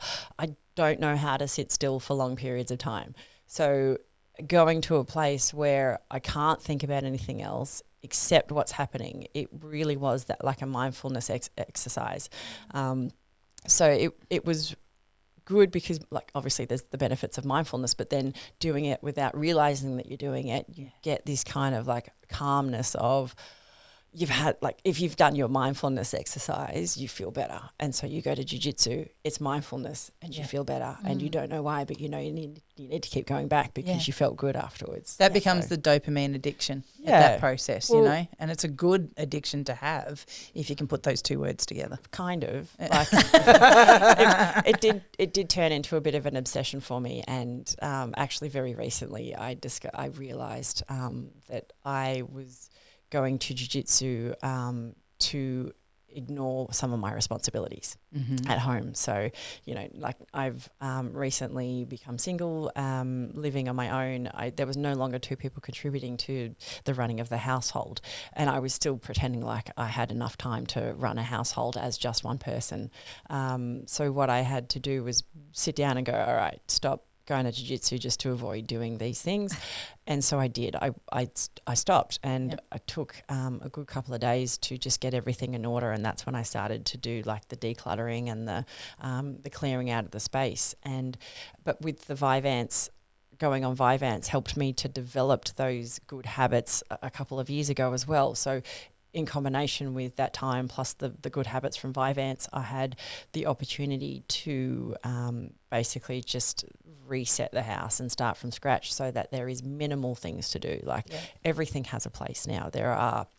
It's not hard to put something away because I know exactly where it goes. There's a spot for it. I don't have to find a cupboard to put it into. That's its spot. You know, instead of walking past the laundry that needs to get washed, I pick it up and I take it out to the laundry and I start it. And like it's easier to do those tasks that were previously difficult. And I never knew why it was so difficult for me, but that was another advantage of knowing that I have ADHD, is that executive dysfunction is a really big thing. And a lot of people who don't know that they have ADHD will go, well, why is it so hard for me to do these things that I know I need to do? You know I need to do this laundry. I physically cannot get up and go and do it, and I don't know why. I want to. I'm sitting here for 2 hours going, just get up and go and do that laundry, and you just can't. And so I knew there was something different about me because I knew I couldn't do those things. I could never keep a tidy house. I could never, some people are really house proud, and I was always house ashamed because it was always a shit fight. And I couldn't understand why. Why is it always so hard for me to keep a tidy house? But now I've worked it out. I've worked out my little systems to make it a tidy house, and now it's a tidy house. And they're so important. You see it all over the internet all the time around tools for ADHD and apps and all the rest of it. But it's really about making that conscious decision to formulate what works for you. Yes. And there is no one quick fix for anyone in this space. Yep. You've got to start looking inwards. Yep. You know, and diagnosis gave me that ability. We'd figured it out. I've got 5 daughters. They're all on spectrum. Like, we're not idiots. Apples don't fall far from the tree. But without quantifying it, without actually being able to, for want of a better term, I was happy to be labelled.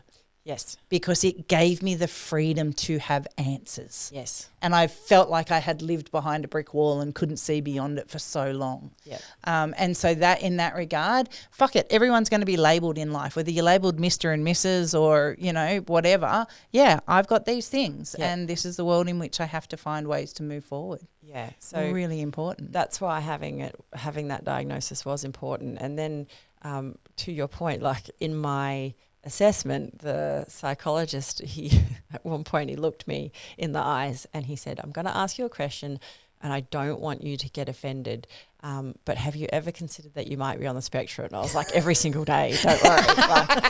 I had thoughts. So, I knew something was going on. I just didn't know to what extent it was going on. And so, going on medication to develop those systems, build those habits.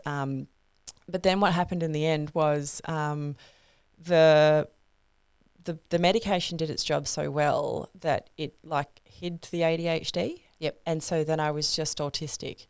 And the autistic side of me is worse. Like autism on steroids is so much worse than the both of them together. So ADHD was great because, you know, when you've got a deadline, you work to it. Yep. When you've got a deadline on autism, you don't give a fuck about that deadline and you just don't do the things. And so some of the other things that came up, like I am 100% certain that I just went through autistic burnout not that long ago around the time that I stopped working. And so having this break has been the best thing for me because without that autistic burnout, I would not have had the opportunity to like reset and reevaluate my life and you know, learn all the things that I now know, which is that I don't want to be on medication. So I came off the medication and now I'm back to being chaotic instead of autistic and whatever else comes with that. So I am just back to my chaotic self, which I much prefer. And I'm not saying that autism is a bad thing. It's just I preferred myself when I am the combo. The combined. Like, it was hiding the ADHD, that was really difficult. So I anyone that has the struggles of the purely autistic experience, my hat goes off to you. Like that's really hard, that stuff. So you know, it's difficult. But yeah, so now but what happened was before I went on the medication, before I went on the medication, I had to go and get I had to go and test my heart, and I didn't think I was the picture of health. Like I knew I had some joint stuff going on. When I first started jiu-jitsu, I had this weird like skin rash and it came up that it was lymphoma. And I've since discovered that when you get tattoos in dodgy countries, that the poor quality ink can cause lymphoma. So I had to go through the process of treating the lymphoma from my Bali tattoo back in, 2005. Holy shit. Yeah. So, got rid of that while I was at jiu-jitsu. At the same time, actually had a melanoma removed as well. But that wasn't like as big a thing. It is a big thing, but I didn't go into the I went to the dermatologist for this weird rash and I was like, what's this? She's like, well, actually, I want to see you about that thing on your arm. So it was enough of a concern for her. Oh, wow. But in actual fact, I had two kinds of things going on. Wow. So, lymphoma is huge too, right? Like my dad had lymphoma and it ended up being leukemia. It transitioned. So like that's not a small thing to go through. No, I was very lucky in that it was cutaneous only. So it stayed on my skin. It didn't get into my bloodstream. But as a result, I'm never allowed to give blood. And that hurt. I'm upset. I used to give blood regularly and now I can't. So if you can give blood, go do it. There's so many people that can't. It's for the viewers. So I went and got my had to go and get my heart tested, and thinking that there was not going to be anything wrong, I got a call back. They're like, "You've got two findings. You got to go and see a cardiologist." And I was like, "I'm 34. 35. I'm 35. What heart problems could I possibly have?" So I went to the cardiologist and he was like, "Okay, you've got sinus bradycardia, which is low heart rate." And I was like, "Cool." And he's like, "I'm going to put that down to being fit." And I was like, "Great." And he goes, "You've also got an incomplete right bundle branch blockage." So that means the signal in my right ventricle there's an interruption in it, like a slight interruption in it. And that was a surprise, but he said, just, lose weight, quit smoking, eat healthy. These are no, sorry. That's the normal advice. The normal advice right, is lose weight, stay active, keep healthy, quit smoking, drinking, blah, blah, blah. And so he's like, there's nothing further that you can do in terms of treatment. And I was like, cool, so I'm just going to live with it. And he's like, yeah. And then so I had some other weird symptomy things happening at the same time. Around the time that I started the medication, I started having like hot flashes and night sweats, and I was like, I'm too young for perimenopause. I don't want this, blah, blah, blah. And then I started having signs where like this weird thing where when I go from lying or sitting to standing up really quickly, and most people will have this experience, you stand up and you get lightheaded. And after a couple of seconds, you stop being lightheaded. Yeah. So that doesn't happen to me. I stand up and I get lightheaded. And if I don't put my head back down, I will faint. I'll pass out. And the reason that I knew this is because the first time it happened, I was sitting on the lounge that I had at the time, and it was really quite low, and my dog started making like vomiting noises. And I jumped up out of the lounge to open up the door so that she could get outside and do her vomit outside.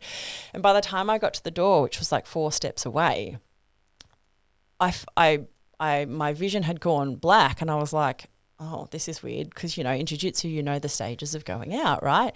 And I was like, why am I about to pass out? I've just stood up. And so I laid on the floor for like half an hour to just try and figure out what was going on. I was like, is this just a momentary thing? Is this it was so weird. And so I got up again, and I got up too fast again, and it happened basically straight away. And I was like, okay, all right, this is probably me. Yeah. So I was going to say, to be fair, you are a lot further off the ground than say me. Way more dangerous. So in the end, I ended up going through a whole heap of tests, and I was working with the GP, the cardiologist, and I ended up having to go and get some internal ultrasounds to make sure it wasn't a menopausal thing. In the end, it came back that I've got something called postural orthostatic tachycardia syndrome. So when that blood rushes down into my feet, my heart goes, oh, okay, I'm going to pump a bit faster to get this blood moving around again, but there's no blood to actually go around. But after about 10 minutes after I stand up, my heart rate has probably jumped 30 or 40 beats per minute just from standing. Oh, shit. So there's actually a lot going on the inside, right? Yeah. And not just feeling faint. So with that, I have to, drink lots of water, or to have an increase in salt in my diet. And it's like I was brought up to not eat salt. So they got me having like 1,200 milligrams of salt a day. And I was like, And I started off with salt tablets. I'm like, I almost vomited from the salt tablets. I'm like, this is disgusting. So then I had to find out, how am I going to manage this thing? And basically, I just have to slow down and have heaps of those hydration sachets, because they've got a lot of salt in them, which is helpful. And when you say slow down, was that impactful against your training? Because you're still competing at this stage, right? And you're still working up and training, I think, probably more than 2 days a week at this point. At this point in time, I'm training 5 or 6 days a week, but it's impactful to my entire life because I don't do anything slow. Like, don't tell me to slow down. Like, I don't walk slow. I don't stand up slow. I don't drive slow. I don't do anything slow. So to tell me to go slow, it was really, it's hard to go slow. So I know. I'm telling you, she's like little mini me. But not so mini. I've had to learn how to slow down. But in terms of jiu-jitsu, my blood's already pumping around, and so it's not as big a deal at jiu-jitsu. The only time that I have felt that it came into effect was I was in Auckland for AJP last year. I had just done my gi match, and I was waiting on the sidelines for my no gi match, and I was sitting up and I started to feel lightheaded, and I was like, this is not normal. And it wasn't to do with hydration, because I was literally already hydrated. I could not fit any more in. It was just I was standing for too long and everything drained out. So I was like, oh, this is not good. I did my match anyway. But then nothing came of it, because I was able to then lay down and put my head down and get the blood back. But I was going to say, jiu-jitsu might be a really great sport for you in that in the regards that you're on the ground, moving around, moving everything. Exactly. It's just when I try to go from down on the ground to standing up quickly that it's a problem. Yeah. Take down and stay down. Well, I'm hey, it's a catchphrase. I'm a guard puller, so Okay, good. Okay, so get down and stay down. No, just sit down. So now, it's medical. I have to be a guard puller. But it's my excuse, and I'm sticking with it. Actually, hasn't hindered it. It helped me to keep moving, to keep my my blood pumping, the pressure up at the time during jiu-jitsu. So it was never a problem there. I mean, some days that I've stood up and just some of my teammates would have seen me drop back down again, because I know that I have to actually just get to the ground. And do you share with your teammates, your close circle, what's going on? Oh, I share with everyone. Okay, not just the close circle. She's literally on a podcast. Yeah. Fair point. But fair also, I point. figure like the more people I tell at the gym, if something goes wrong, the more people that know. Yeah, So, absolutely. which was fine. But then it's all of that is part of that overall kind of puzzle of Marfan syndrome. Yes. So, when we were going for the POTS diagnosis, my cardiologist was a really great asset, because not only is he a cardiologist, he's also a general physician, which is like a step up from a step up. It's like a specialist GP. Yeah. So they can treat anything. So my now general physician, he said, I'm taking off my cardiologist hat. We're going to take you through everything, because we had to then go searching for lymphoma. We had to go searching for everything, because as well as having these hot flashes, night sweats, dizziness, I've lost 10% of my body weight. Like I lost 7 kilos in 3 months, like not by doing anything different. And there's not a lot on you. No. So you are tiny. Yeah, so that would have been really obvious then. Yeah, well, it wasn't really obvious, because, it's just like a fine layer came off. But Okay. I could see on the scales, it's like, I was 73, now I'm 66. That's too not much. normal. Yeah. So I had to take all of those things into account. And so I went And just for our viewers at home, how tall are you? I am 181.5 centimetres. Do you know what that is in feet? 5'11 and a half. Okay. Yeah. So you're tall. Yeah. Yeah. So to be 66 kilos Yeah. and that tall, Yeah. Yeah, I don't think that's a fine sheath coming off at that point. No, it is, because Did you like, take the opportunity to go down a weight bracket in a competition? No, because I was like the weight divisions, like for IBJJF, it's under 69 in the gi or under 64, and I didn't want to go too low. Gotcha. So actually during this whole process, I did get down to 63 kilos without trying, but I didn't want to then go further, because it would have been unsafe. Yeah. So then, so my general physician helped me get the POTS diagnosis, but what we didn't know was that there was a bit more to the story, which is the Marfan syndrome, which is why I'm here today to talk to you about why I'm no longer competing. So I ended up in an informal conversation with a neurosurgeon. And, we were chatting. It was like a friendly conversation, and we were chatting, and, he must have known what he was doing when he was asking me questions. And I was just answering them like the idiot that I am. And then after a while he goes, you've got Marfan syndrome. And I said, excuse me? And he's like, Marfan syndrome? And I was like, yeah, you're speaking pig Latin. Keep going. What is it? And he's like, go get an ECG.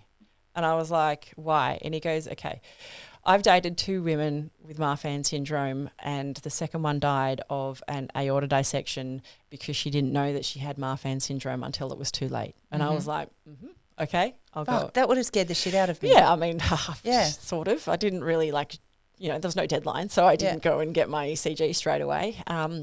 So the next time I ran into him, he was like, did you get your ECG? And I was like, no, because, no deadline. Yeah.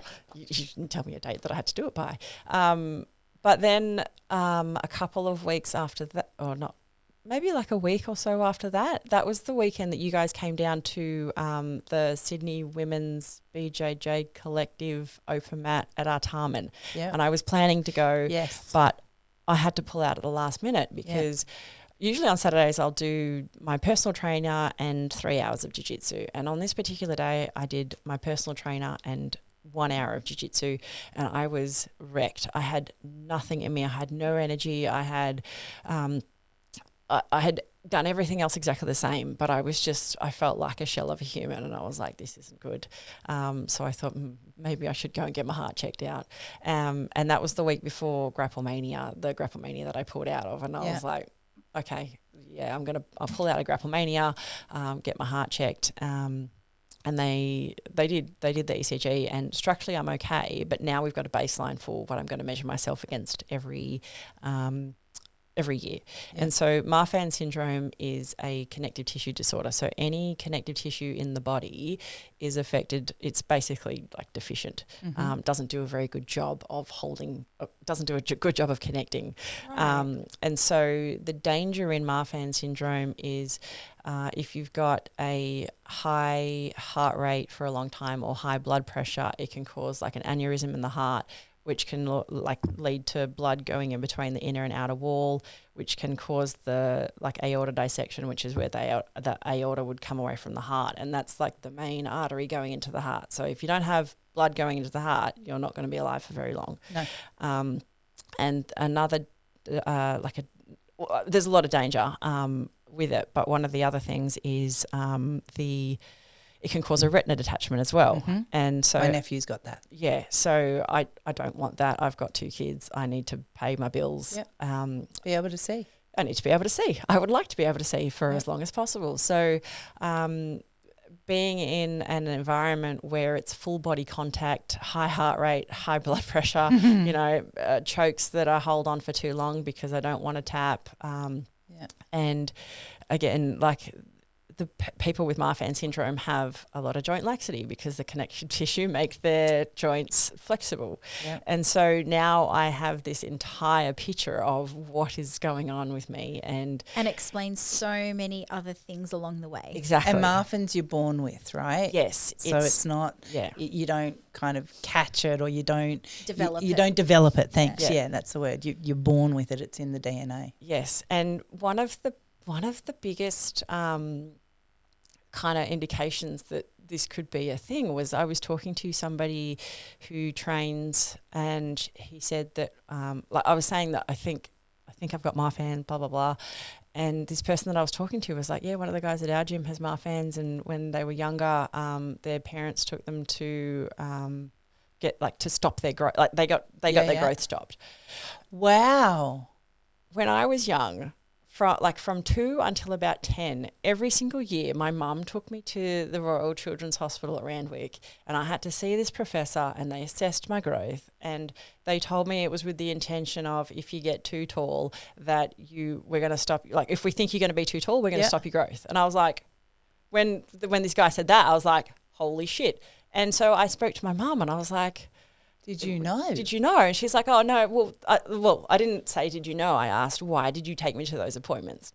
And she said, because when you were 2, so the little old wives' tale is that when you're 2, you double the height of the kid. Oh, sorry. Yeah. No, that's okay.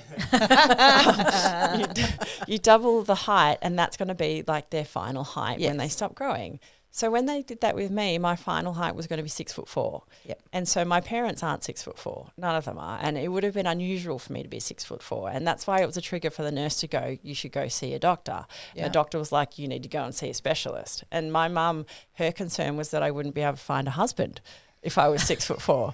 And I was like, different generation. Yeah, that's it. Yeah. Not that you could be an awesome basketball player or supermodel or something like that. You may not be able to find a husband. She wanted to make sure I could find a husband. So that was why she started taking me to these appointments. And so every year I'd have to go to these appointments, and it eventually got to the point where I was like, I don't like these appointments. I don't want to go. Can we stop? And if I am going to be 6'4", so be it. Whatever. Yep. And she was like, okay.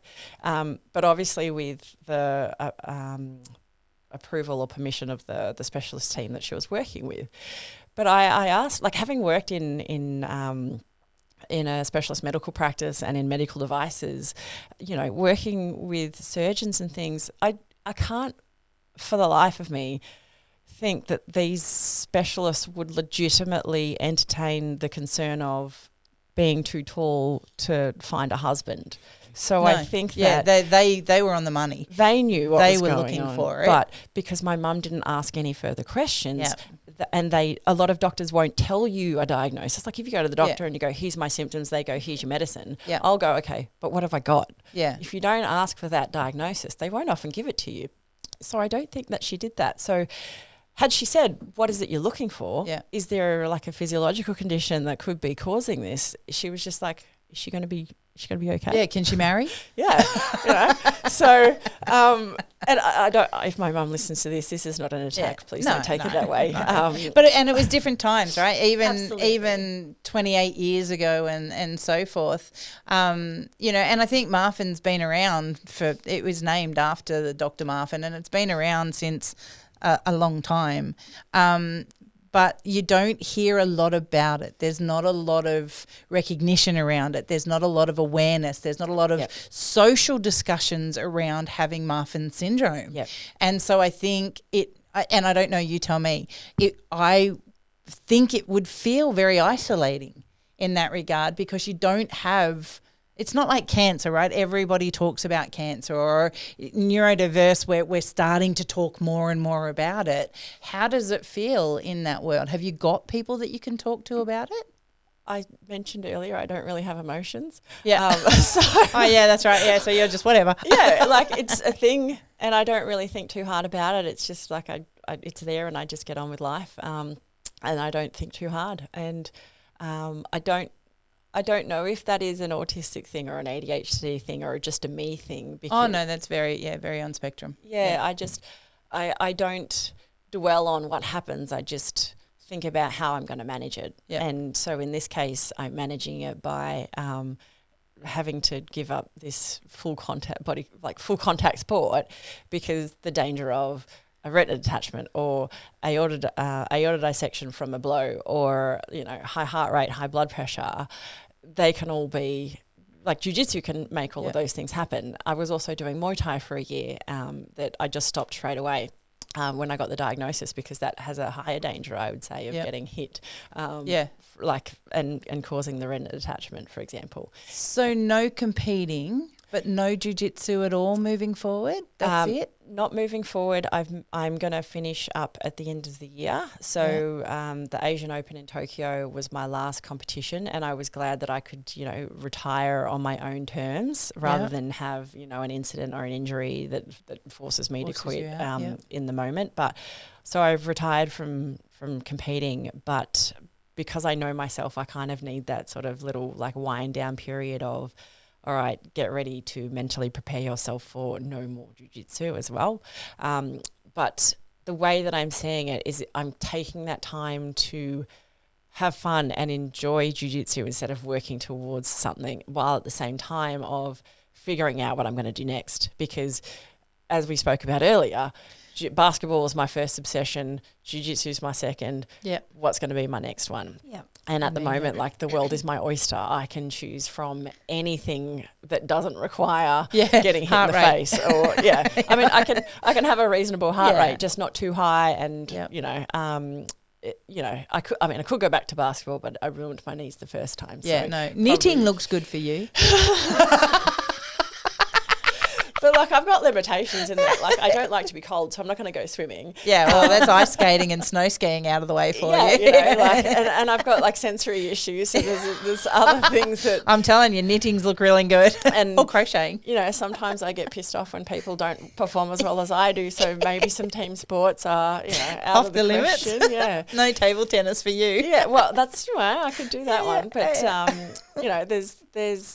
there's so many different options of what is out there and what I can do. And I'm seeing this for what it is, in that it's an opportunity to move on to the next thing. So, my season of jiu-jitsu is coming to an end, but what's the next season going to be? So, do you think you'll keep a toe in the water at all with jiu-jitsu? Will you coach? So that has been the most asked question that I get. Mm-hmm. And I guess it's like, really? Does it have to be all or nothing? Isn't there some middle ground? Look at all those people trying to teach you. I'm not sure if you were listening earlier when I was saying that I am all or nothing. Right?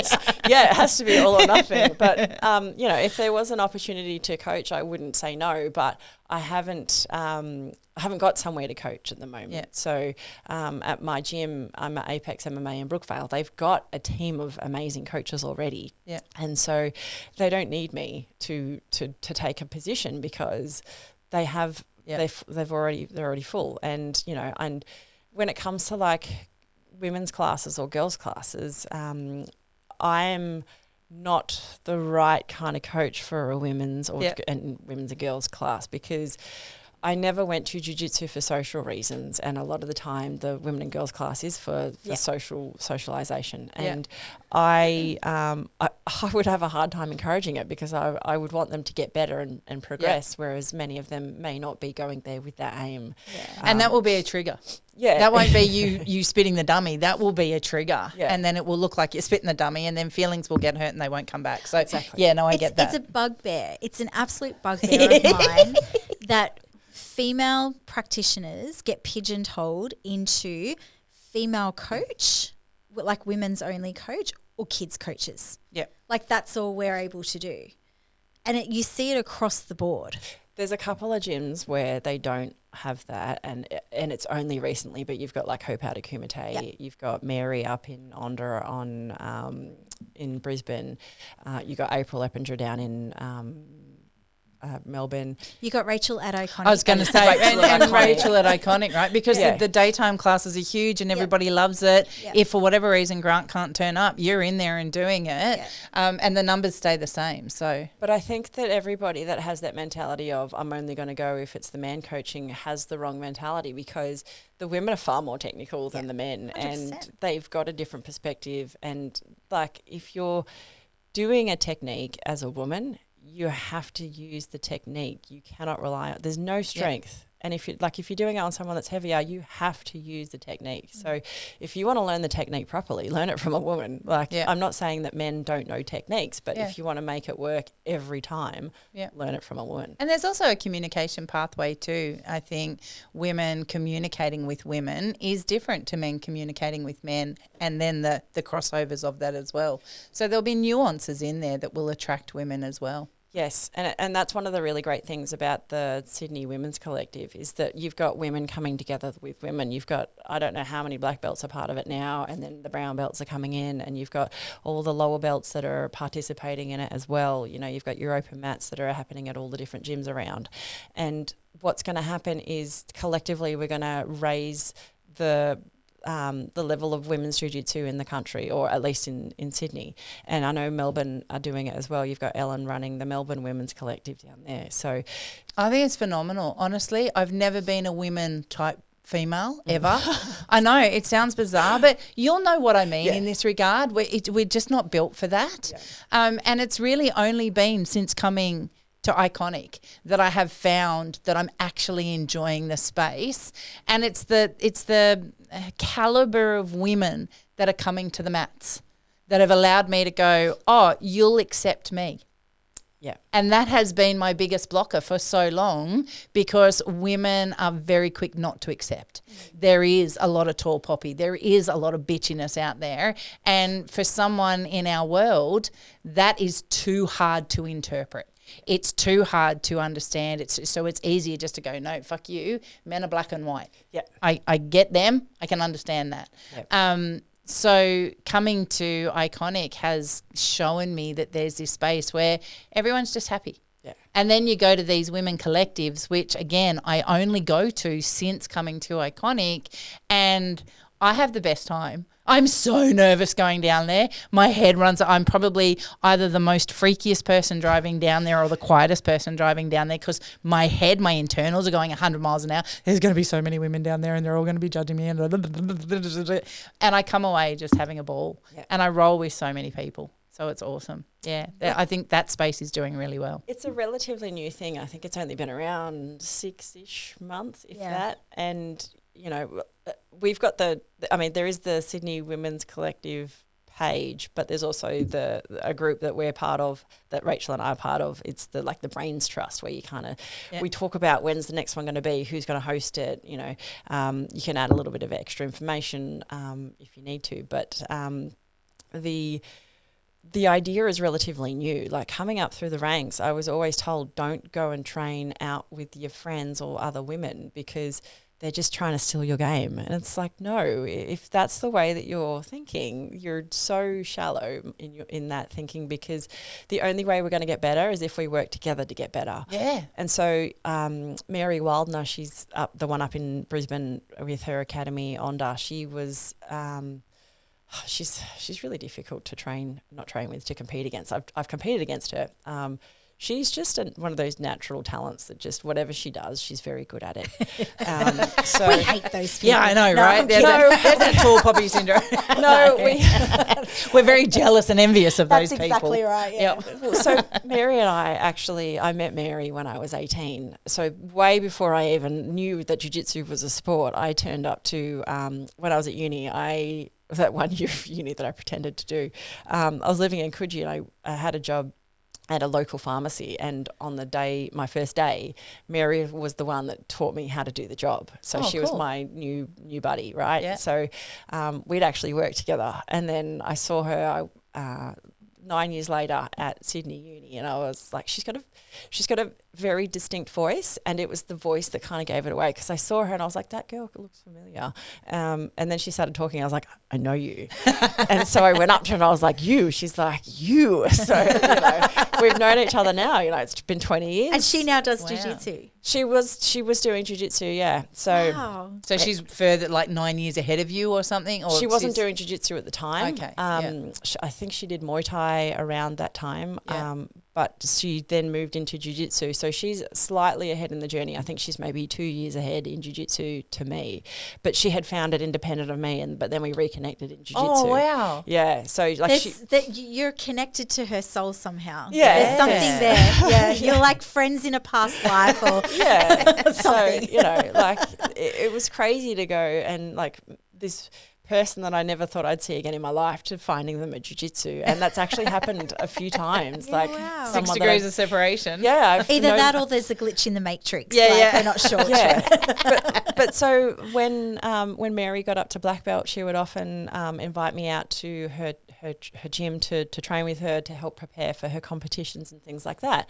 And some of the people in my gym used to say, they're just trying to get your game from you. And I was like, and so be it. Like, Yeah, that's right. I'm not at the same level as That her. is such an old school mentality. Yeah, Yeah. I was never going to do what Mary does, but if I could help her in any way, I was happy to do that. But they were like, oh no, she's just going to steal your game. I'm like, so what? If she does steal my game, it means that I have to come up with something new. So then But I it get also means better. you've got a game worth stealing, and holy shit, I'd take that. Well, Thank you very not- much. Not steal, but like learn yeah, you know it what so I that mean. she can Yeah, beat that's it. right. You know? But like, if someone's trying to mimic me, that's a huge compliment. but also like using it so that she can learn how to beat me. But if she figures out how to beat me, it means that I need to come up with something new as well, Yeah. and then I will get better. So it was so close-minded of don't train with your opponents, because your opponents are the ones that are going to help you get better. And even if it's through competing against them or training with them, it doesn't matter. We're all going to get better together. Yeah. And that's what the great thing about the Sydney Women's Collective thing is, because we can actually all get better together, Like Frances has been my opponent for a very long time, and I've competed against Jess many times. And the ladies that go to these things, they're going to be competitors. They're going to be in the same brackets, and you can be friends with your opponents. You don't have to be enemies with them. You don't have to hate your opponent, which is something that I was told. And don't be friends. Like, Oh my God, my Why not? youngest. That's what my youngest competes for, is to make friends. It's hilarious. And the funny thing is that this mentality comes back from the originals in Brazil and whatnot. And we've talked about this on the podcast in the history when I think Luke was on the podcast. Uncle one Luke time. story time. Uncle Luke's story time, and how funny it was, because they'd all say to their students, don't go to that gym this year, you've got to stay here, and loyalty and all this sort of stuff. Except that the coaches, they were all having barbecues on a weekend together and keeping up appearances and all this sort of stuff. But they're actually like... Yeah, playing outside anyway. Playing outside the square box. Yeah. Hey, so, looking forward, and I know, I still think that there is some emotional component to it, because jiu-jitsu is really important to you. But I also think, I hope that futuristically there is a way for you to keep a foot, a leg, a toe I do in the game. I do have one, but it's not in a physical way, and this is going to be a shameless promotion. Here we go. Do it. Yes. So I don't know how many people know this, but I'm the person that does Firebird Customs. So Yay. I had I think it was like 5 or 6 competitors on Subversion over the weekend wearing my designs, and so I do customization of apparel or uniform or kit, whatever you want to call it, for anyone, doesn't have to be for competitors, but a lot of the competitors will use it because they want to put their gym logo on their sponsored gi, or they want to put their name, or they want to do something to make sure that they're found because they know that they're going to do something really cool at a big competition. But yeah, so I still have a little pinky in the game because I still will be running that. And I'm not going to stop doing that because the reason that I started doing that was out of rage and frustration, like any good business starts. So I went to, when I moved to Apex, I was going to compete in a gi competition, and they didn't have any patches because I hadn't given them any time to organise any, and they're primarily a no-gi gym. And so I needed to put something on my gi that showed that I was part of that team, and I contacted a promotions company in the North Shore of Sydney, and they said to get what I wanted, it was going to cost me about $200, and I went, that's robbery, like, how dare you? Yeah. And I had something like 15 gis at this time, and I wasn't going to pay $200 per gi to go and get this. Yeah, that adds up real quick. Yeah, and I was like, no, thank you. So I was like, there's got to be a better way. And so the better way was that I figured out how to do it and turn it into a business. But that's ADHD right there. I'll have you know. Thank you. Hello, Matthew. The whole premise of me doing what I do is that you can get it done without it costing $1 million, because it would have cost a lot of it costs a lot of money to do what I do. Yeah. If you're a promotion company, because you've got employees that you have to pay, you've got the really high end equipment, you've got your overhead expenses, you've got lots of things. Because I'm a one lady show and I do it out of my house, my expenses are less, so which means I can offer a more reasonable, more accessible price for everyone. So just say the business name again. Firebird Customs. And you're on Instagram? Yes, I am. People can seek you, find you and approach you. Correct. Are you just servicing a local Sydney area, or are you allowing for postal in and out, etc.? I even do postal in Sydney. So, but nice. So it's not all, I don't have to see people. It can all be done by post. So because of that, it can be done via post anywhere in Australia or anywhere in the world. Yep. So Varun, who was on Subversion over the weekend in his Tay 4 Days gi, we had a couple of goes at that one, and the final version that we got to, I actually sent it over to him in New York while he was preparing for Worlds. Oh, wow. Yeah, so we can do international postage. Excellent. It's possible. So good. Anyone anywhere in the world can work with me. Okay. So. And so that's really your stick in. You'll continue doing that? Yeah, because there will always be a need for people, a want for people to have their gym or their name or their Instagram handle or their country flag or whatever they want. Just customization. Yeah, people are always going to want it, and you don't always have to pay $1 million for it. So I'm probably not going to promote it to drive it to become my full-time income, but it's just something that I do for fun. So on the side until it blows up and becomes big and you've got no choice but to do it as your full-time thing. So I mean that would also be fun too. I just think there is something really special about females in jiu-jitsu to begin with, because the numbers are not great, but I think there's something even more special about black belt females, because the times are changing and we're seeing it and we're understanding it. But I think both of you have come through, you paved the way. Do you know what I mean? Like, jiu-jitsu back in your time was not female. It was predominantly, even more so than it is today, men. And you guys had to pave a way. You had to, and there's been women before you, and I understand that. But even through your time, you were a dime a dozen. You weren't a dime a dozen, sorry. You were very rare. And you had the stamina and the foresight to stay and to see it through. I don't think there was any foresight on my part. It was just I kept turning up. And that's what they say it takes, right? But you know what? 2% of you kept turning up. The other 98% either didn't show up ever or quit. Yep. So I think, to the jiu-jitsu community, having you guys around is very important and very special. And I think you still have a lot to give in this space, even if you can't compete, even if you can't roll. So, you know, hang around, especially for kids as well. I know you're a very important person to Scarlett, because Scarlett is always referencing you as, that's me in the adult form, right? That's the lady you're talking about, you know, and that seeing you out there, that to her mindset says she can.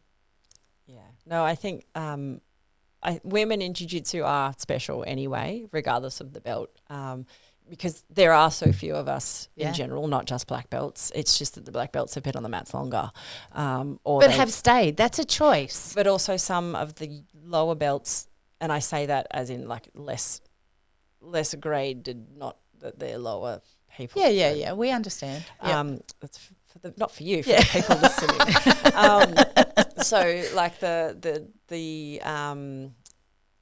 some of them have been training just as long as I have. Like Serena Allen de Guzman, she just won the bantamweight title, the belt on Subversion over the weekend.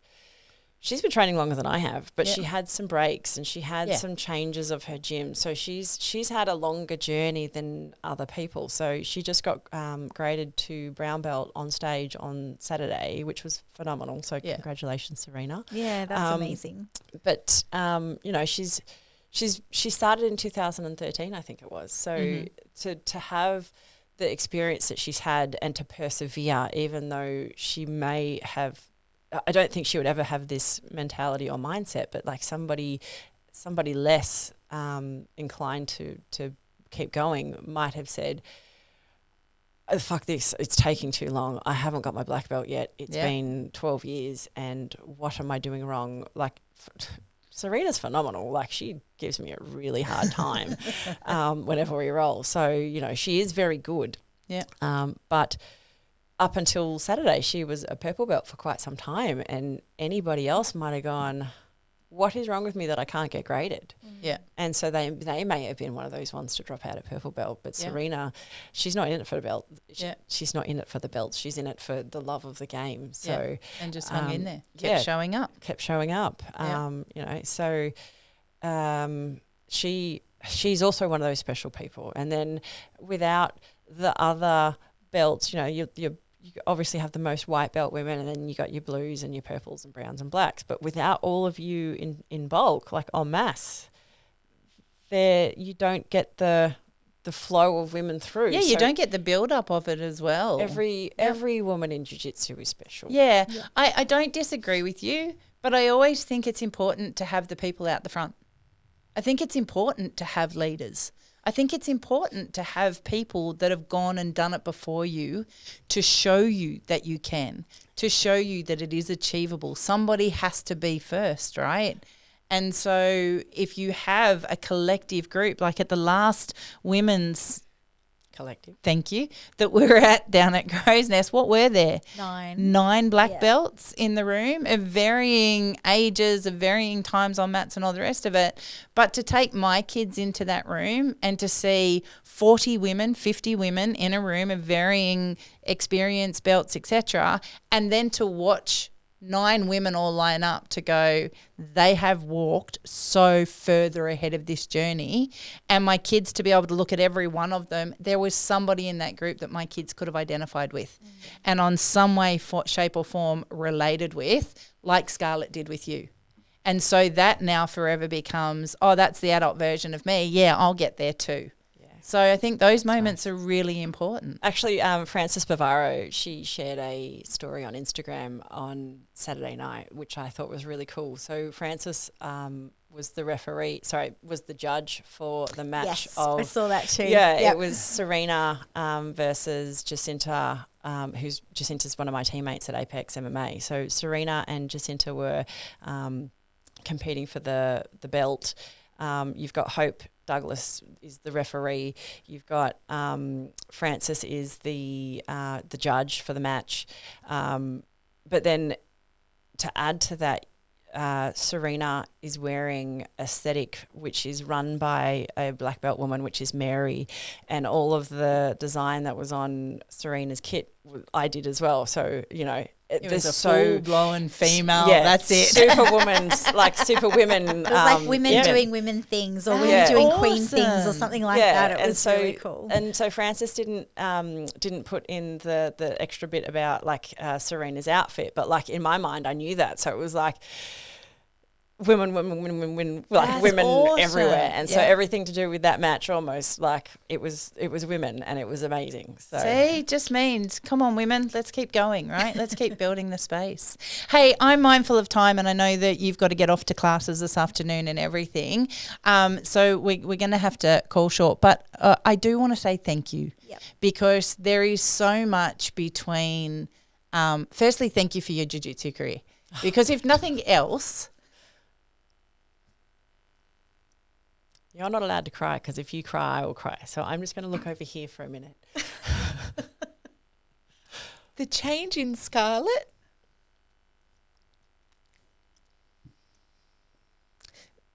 The journey in neurodiverse is hard.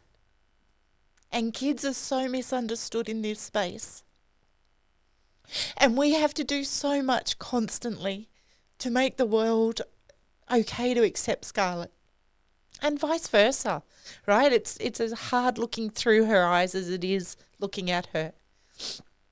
But every so often someone special comes along and they make a difference.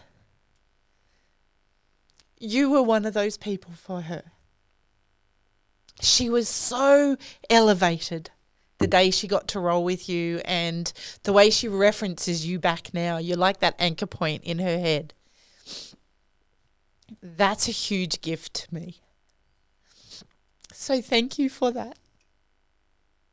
We will miss you in this space. But I know that you and I are friends, you and Rach are friends. Like, you don't get rid of us that easy anyway, so. I'll still be around. Like, no one's going to get rid of me. I just can't be on the meds. So. No, and understandably. But, you know, I want to thank you for sharing your journey today, because I think there is a lot of people out there struggling in the neurodiverse world and not understanding their capabilities, not understanding their strengths, being the weird person and not knowing why. And I think the more we can talk about it and share it and make it okay to talk about it, it becomes less of a hindrance. But to further that, there might be some people, not in the neurodivergent world, just in the world in general, that don't know that they're neurodivergent and don't understand why they feel different. So if there is anyone that feels that way that's listening, just go check it out, because once you start looking into it, then you kind of connect some dots and go, oh, wow. Yeah, and get some really good answers. I had no idea. But it's also really good for the neurotypicals too, because they start to understand a little bit more what goes on in our brain. Yeah. And, you know, having more conversations. Rach says to me all the time, like, she's learnt more about this in the last 2 years than she ever understood. And it's because we talk so much about me being left of centre and where it is. And, you know, she obviously gets to see a lot more. I mask less around my inner circle than I do in the outer world. So she gets to see that. But also for talking about the Marfan Syndrome. I know about that because it's in our family. But it is so small in the scheme of focus. And I think bringing it to the public awareness is super important. And one of the genetic compositions to Marfan's is tall. Yep. It is all the limbs and everything grow to excess and everything too. So, I want to say thank you for being open and willing to talk about that too, because I think that needs to be a lot more focus should be given around that as well. And I think it affects more people than we realise. Oh, it's super common. But not everybody puts themselves in a martial art to that's right. Yeah. to then learn about it and have to stop. Yeah. So it's probably lucky in a way. But I was just sitting here thinking, I'm going to fight for some loopholes for you. I reckon we can keep you in jiu-jitsu somehow. I know that you're probably in this mindset right now where you're like, no, okay, acceptance and looking at what else I can do. And I think 6 months down the track after that, you're going to go, nah. Rachel's just going to be on your back for this now. Earlier, I did say that I have an off and an on switch. I don't have a dial. So I can't. We'll just find an on and off She's like, switch somewhere for you in here. Nothing I've said today, Rachel. Yeah. I've heard you. This is my whole story. I see you. I just don't want to lose you. Yeah, I that's guess right. Yeah, what that's it more is. important. It comes from a very selfish standpoint. It's and I think that's probably why you've got so many people around you going, but what if? Yeah. Because it's not, they love you, but it's like, we don't want to lose you. Yes.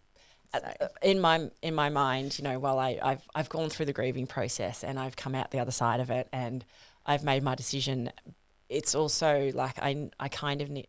Well, I do need to give up jiu-jitsu to make space for the new thing. I can't obsess over something new while also kind of having a little bit of jiu-jitsu there. Yeah, and that's the all or nothing thing, right? It's like that ability and need to refocus. Yep. No, I get that. But yeah, we will always find a way to drag you back in somehow. Yeah, like we said, we don't get rid of you. You don't get rid of us that easy. Okay, so we also do this thing, as you probably know, at the end of every episode, we run a hope segment where we talk about help one person every day, and we just go through and ask, what do we hope people listening will take away from this episode? So we always give you a minute to have a think about it. And that, my love, I'm so happy you're home. Thank you. And welcome back to the Gi Spot. Yay, I love doing this with you. What's your hope?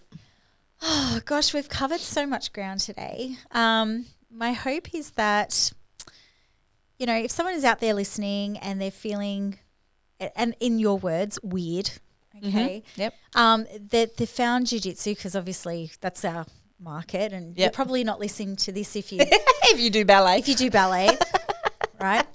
But if you're in jiu-jitsu and you've always like some things that have sort of like ticked the boxes for you today, that you're not scared to kind of go down that journey. Yep. Because as a neurotypical person who's listening to both of you speak today, and it's been such a joy to watch you communicate with each other. But to my understanding of it, understanding where you fit has been such an eye-opening thing for both of you, in knowing I'm not actually weird. This is just how I process, or this is just who I am. And that has allowed you so much more growth then beyond it. It's like unlocking that key at Purple Belt, where you suddenly go, I'm not just fighting anymore. I actually understand now. And by understanding, I can now go on my own journey of self-discovery. 100%. So I would say, don't be afraid of the label or of the understanding. Don't look at it as a label, look at it as an understanding. Yep. Yeah. 100%. So I'm with you on that one, and that's probably exactly where I want to go to. To anyone out there listening that, my first hope is that people who don't live in this world are getting a better understanding for what it's like to live in this world. That's my first hope, because with that, greatness can come, right? Growth happens and people start to get along better. My second hope is that, to your point, if you're out there and you are feeling a little left of center and not really knowing why, or you're feeling weird and you don't understand it, or you cry for no reason, or, you feel like you're constantly in this headspace of, go ask the questions, go tick the boxes, go find out, go get the damn fucking label. Because honestly, if that's your biggest fear in life, I would question, does your mail turn up to Mr. and Mrs.? Do you drive a car with a badge on it? Do you buy clothes that have particular labels on it? Everything's a label. And the minute we stop putting a negative connotation to this label, the better it will be. And the better it is. Finding out and understanding and working with the right people has been life-changing for me. And it has given me superpowers to accept me. I thoroughly like who I am today as a person, and anybody who doesn't, fuck tard. There you go. Had to have at least one. I was literally thinking to myself, she hasn't said it. I know. Which means she's going to say it. I've got to bring it into every episode. That's her tisms. So that's it. go get the diagnosis. You know, it's the best thing you could do. Yeah, 100%. What's your hope, my love? I'm going to say that my hope is that everyone listening learns how they can become so confident in their self that they don't give a fuck what anyone thinks about them. Because if they're in that mind space, then that label doesn't have any power. Yep. Like the people that say, or the people that say, oh, don't give yourself a label, they're the ones that are the most concerned about you having something or being different. And in their mind, they're worried that they may also have it. And if you get to the point in your life where you just don't care what anyone thinks about you, then life is infinitely better, because you do what you want when you want to do it because you want to do it, not because you think somebody thinks you should be doing it, or not because somebody, you're only doing things for yourself, and you're living for yourself. You're living life for yourself instead of because of other people. And the fear of other people knowing and the shame of other people knowing all goes away. Yep. You know, and that is so empowering. Yep. Okay. Thank you for joining us on the Geek Spot. Yes, Thanks for having me. Thanks for sharing. Doing the trip up as well, because, it's always more fun when we've got people in studio. Yeah, that's awesome. Oh, I didn't know I had an option. I never gave you one. I wanted to see you. Whoopsie, sorry. Yeah, don't give my secrets away. Yeah. All right. So you want to sign? Yeah, you sign us out. Oh my God, I had a question. Yes. One last little thing. I know, because I got caught up in your conversation, so I'm like, but I did have a question at the start, and we can make this super duper quick. So this is just like a little extra at the end. 5 biggest tips. I'm about to go compete at Nationals. What's your biggest tips? 5 biggest tips. Tips and tricks. Have fun. Yes. Have fun. Have fun. Have fun. Have fun. Oh, come on. But what did you do in your lead up? What were the 5 things that you concentrated on? Because you said like your competition was the thing that kept you needed the goal. What were the 5 things that you would focus on leading up to your goal? I would turn up to the gym. And that's it? Yep. Turn up to the gym, have fun. Did you ever watch your competitors in other roles or anything to learn their games, or you just concentrated on you? I knew that like every time I start a competition match, I just lose all my thoughts. And that's what I mean by the person that I am in the gym is not the person that I am on the competition mats. Okay. So I get on those competition mats, slap bump, and then my mind just goes blank. Yep. And so I could have worked on a game plan for 5 months and I don't do it.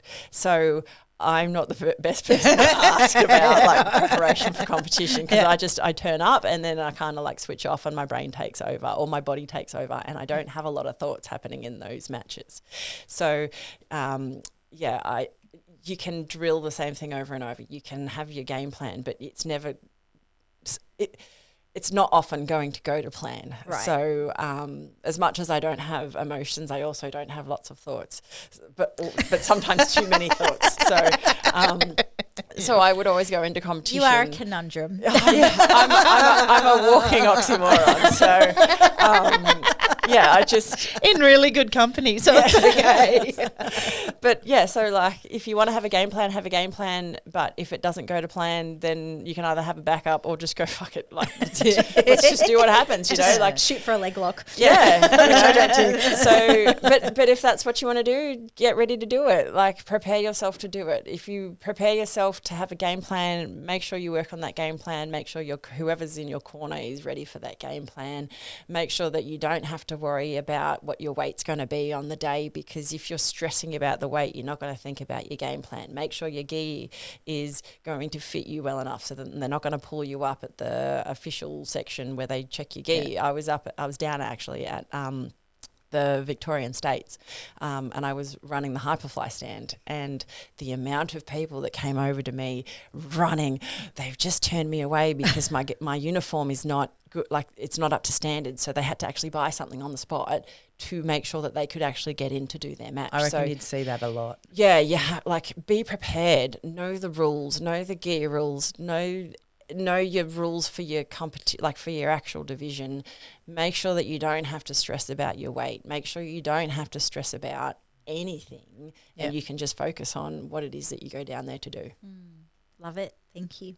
There you All go. right. Thank you for that. I needed to hear that. All right. Well, if you've liked what you've heard today, please like, share, subscribe. Follow us on the socials, the Gear Spot Podcast on Facebook and Instagram. We are on YouTube. We are on Spotify. We are on iHeart. We are on Apple, blah, blah, blah. And all the things. All of them. All good streaming platforms. And we love to hear from you. So if you have something to say to us about this episode or any other, or questions or statements or whatever you want to say, please flick us a message. We'd And love to hear share your stories too. We'll have a read of some of them too if you're happy for us to talk about them. Absolutely. And if you share anything, we reshare it. And, you know, always. Yeah, it's cool.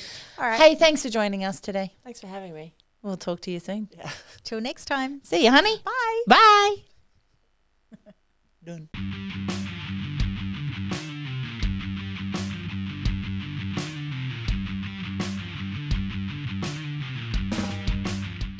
This podcast is a My Broken Soldier production. And brought to you by Iconic Jiu-Jitsu.